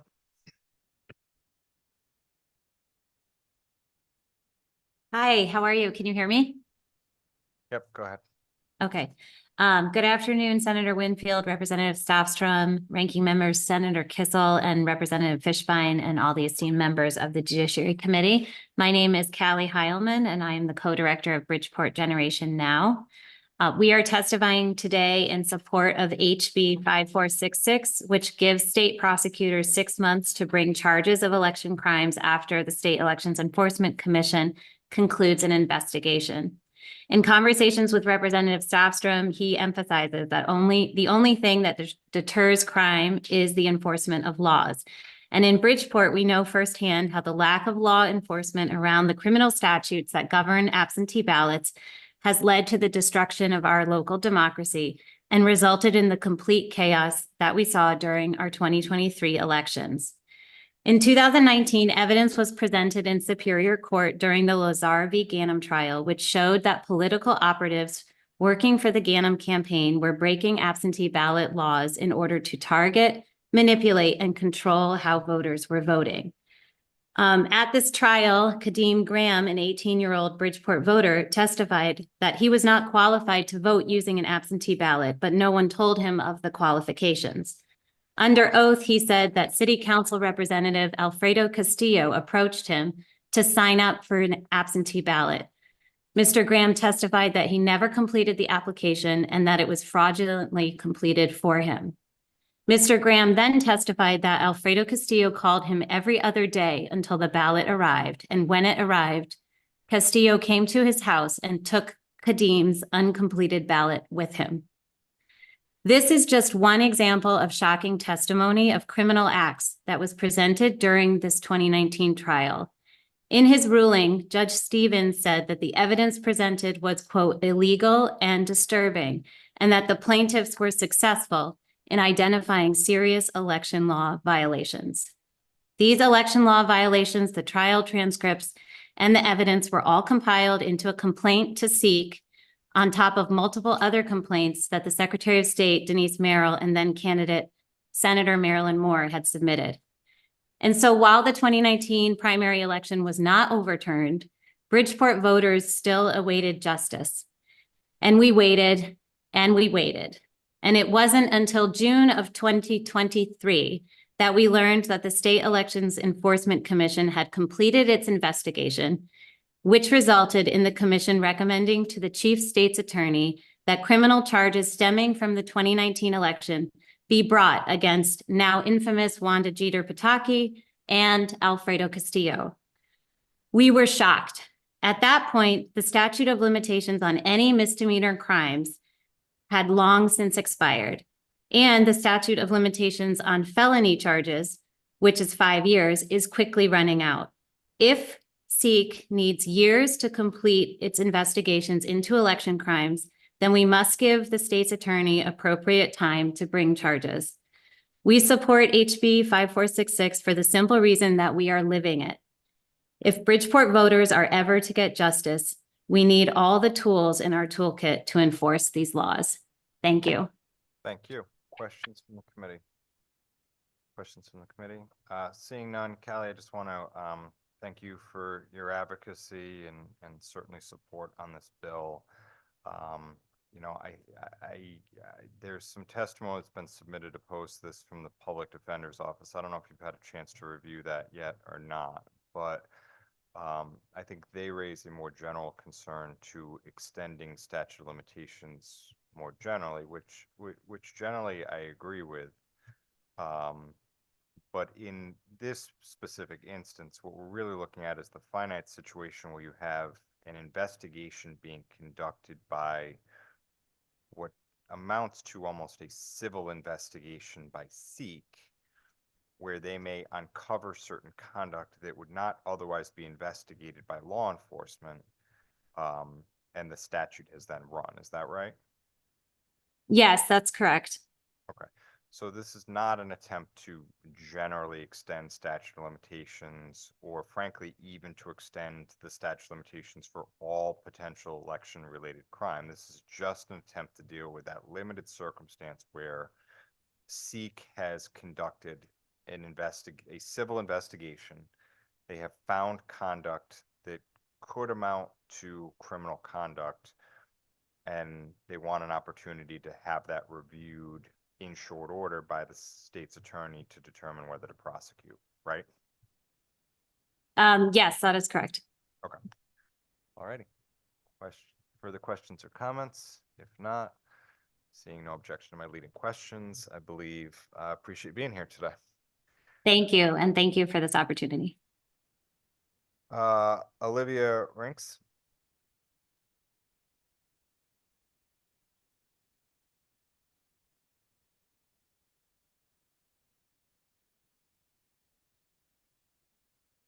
Olivia Rinks with us, okay. Luis Matei.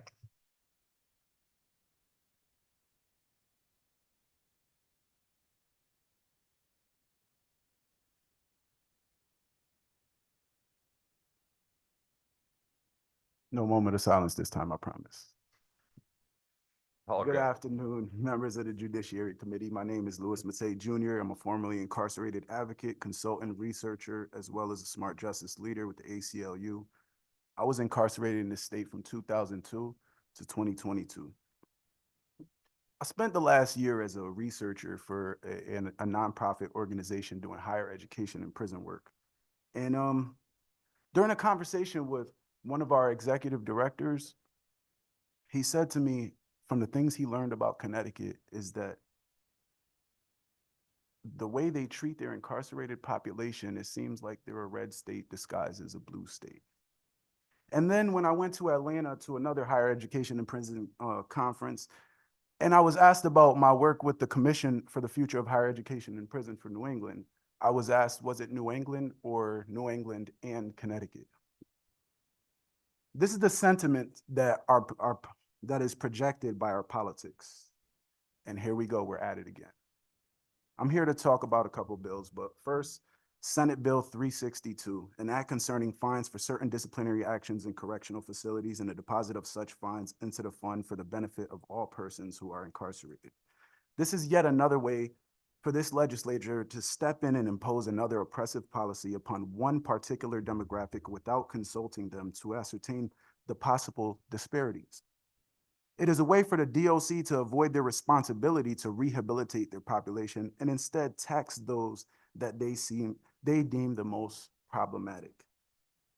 The Prison Policy Initiative just released last month a study on fines and the other costs, the excessive costs in prison and the hardships that it has on Black and brown families. And what they found is that these fines don't even make the prison safer. What they do is create a more predatory environment. And they also found that there were states like New Mexico and a couple others that started with policies like this, then turned around and started finding people for suicide attempts, finding people for the hospital trips. So where is this going to start? There were a few things said today and a few questions asked that I definitely have the answers to due to my experience. So when asked about the does the DOC have a way to take money from our accounts? Yes, they do. There are already fines. If you break something that is state property and you purposely break it, like I know someone who was doing pull-ups off their cell light, they had to pay for it. So there are already fines in that way. But there's too many moving parts to this. When we look at the so-called problematic people in prison, the behavior problems, I've had several sensitive jobs that allowed me a lot of movement in a prison. And I've been able to mentor and talk to people. And I found that a lot of the times mental health is the biggest issue. So let me just close with this. I hope there are questions, but if we don't find a way to give the officers the social tools that they need to deal with the population that they're overseeing, then this will not work. Because at the end of the day, if I'm out to do something drastic, I don't care about a $50 or $25 fine. I don't care about what happens to the rest of the population. So what are we doing here? Thank you, sir. Questions or comments from the committee? Questions or comments? Seeing none, appreciate being with us. I knew it. Stephen Shortman.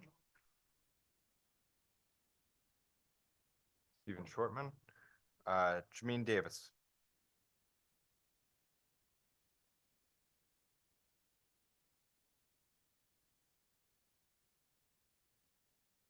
Can you hear me? Yep, we can hear you. We can't see you. But go ahead. Oh, okay. I think maybe, sorry about that. Having a little trouble.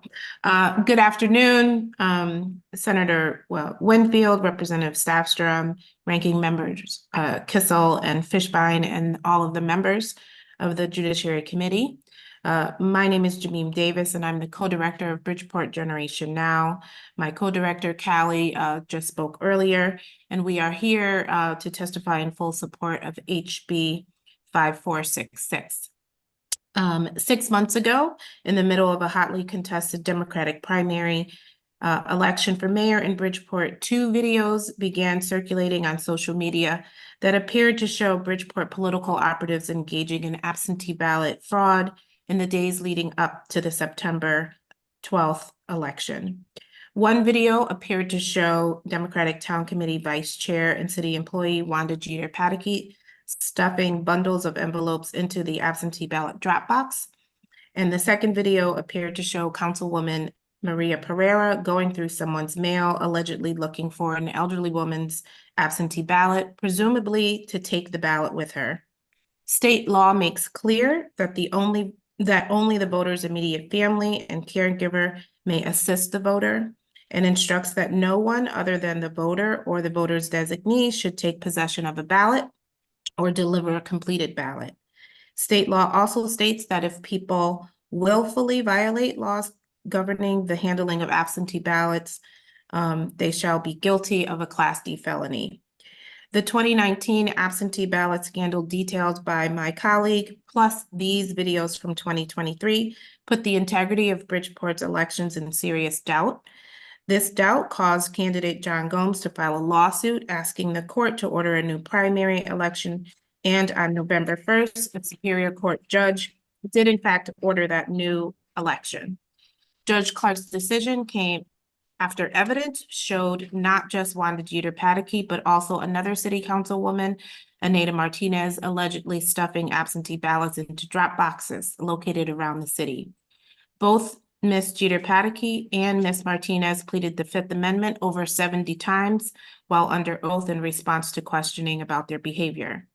Judge Clark's ruling was great news for democracy and for Bridgeport voters who have been subjected to absentee ballot abuse and fraud for decades with no relief. But as Callie testified, as long as election crimes related to absentee ballot fraud go unenforced through criminal prosecution, the democracy of our state's largest city is still at risk. We strongly support HB 5466. The State Elections Enforcement Commission may take years, as they did in 2019, to investigate election-related crimes. And if evidence of criminal acts show that partisan actors are attempting to steal elections, it must be referred to the state's attorney, and there must be time to bring people to justice. Bridgeport's election and our nation's democracy is only as strong as our willingness to fight for it. Thank you. Thank you, Jameen. Thank Questions you. from the committee? If not, appreciate your advocacy and for being with us today. Thank you so much. Manuel Sandoval will be next.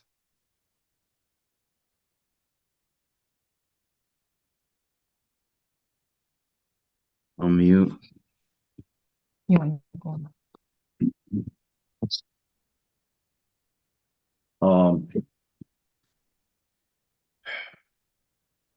Hello, Senator Winfield, Representative Stanstrom, Ranking Member Senator Kissel, Representative Fishbein, and distinguished members of the Judicial Committee. My name is Manuel Sandoval, a New Britain resident, a licensed clinical social worker, and I'm testifying in opposition to SB 362. For the past decade, I've testified at these legislative hearings to either support or oppose bills. Regrettably, in most circumstances, bills meant to protect and safeguard perpetuate divisive, oppressive, and exclusionary tactics meant to maintain the status quo. The superiority of those with power, finances, and means over those without. A sad reality which I've learned over the past few years. I implore you to consider, why must we persist in enacting measures that offer no genuine protection, but rather exacerbate existing inequities? We persist. Is it not time to transcend the OJ narrative of superiority and allow all individuals the opportunity to live dignified lives? Most of you were here last year, already know that under correctional supervision, workers are making 75 to 125 a day. As if that's not enough, with today's inflation rate, what used to get you a bag full of items now barely gets you half. What's barely enough to sustain a grown person. On top of that, now you want to deplete the little funds they have and shifting the burden onto those already marginalized. That's disgraceful. What about the assaults on incarcerated by the staff? Will the staff pay? Will the DLC ever rise to the occasion of helping to integrate and educate its population to become ready, willing, and able to succeed in life after incarceration? Let's be real. Incarcerated and previously incarcerated people have limited opportunities when it comes to their lives. Year after year, we return to this legislator seeking reintegration and dignified treatment, only to be met with closed doors and systemic barriers. We we work, we pay taxes, we vote, only to have representatives who are supposed to be representing us as taxpaying citizens tell us that we're less than in their eyes and should not expect representation from them because we have had a criminal conviction. My question to you is, if you're unwilling to recognize us as equal stakeholders, why are we compelled to fulfill our obligations as taxpaying citizens under legal repercussion? As legislators, your mandates extend beyond serving the interest of the selected few. You're duty-bound to advocate for the welfare of all constituents. In recent years, there has been a growing awareness among the populace regarding the enduring repercussions faced by individuals with criminal records. The time has come to dismantle the structures of oppression that perpetuate cycles of poverty, homelessness, and exclusion. Forcing people into poverty, homelessness, and exclusion is no way to govern. Thank you, sir. As taxpayers and advocate of society, I stand absolutely opposed to the initiatives that deepen societal divisions and reinforce hierarchies. The absence of criminal records does not conform moral superiority, nor does it absolve individuals of the responsibilities to acknowledge past wrongs and work towards reconciliation. It is incumbent upon us to. Sir, I've warned you a couple times now. We're well past the 3 minutes. I appreciate your testimony. Questions or comments from the committee? Seeing none, we appreciate, Representative Porter. Thank you, Mr. Chair. And because I missed your testimony, I'm just curious to know what bills you are testifying on today.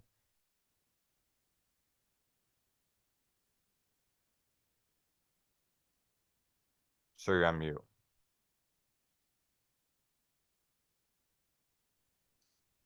Hello, Senator, Representative Porter, my bad. I'm testifying on behalf of 362, and that concerning the disciplinary actions of correctional facilities.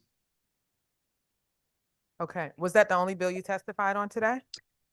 Yeah, that one, and I was gonna say I was also in support of, I believe is the bail bonds to do away with bail bonds. All right, thank you, and thank you for your testimony. Thank you. Appreciate you. Further questions or comments? Seeing none, appreciate being with us. That was the last person who was signed up and is here today, so I will declare this public hearing closed. We will be back on Friday for claims.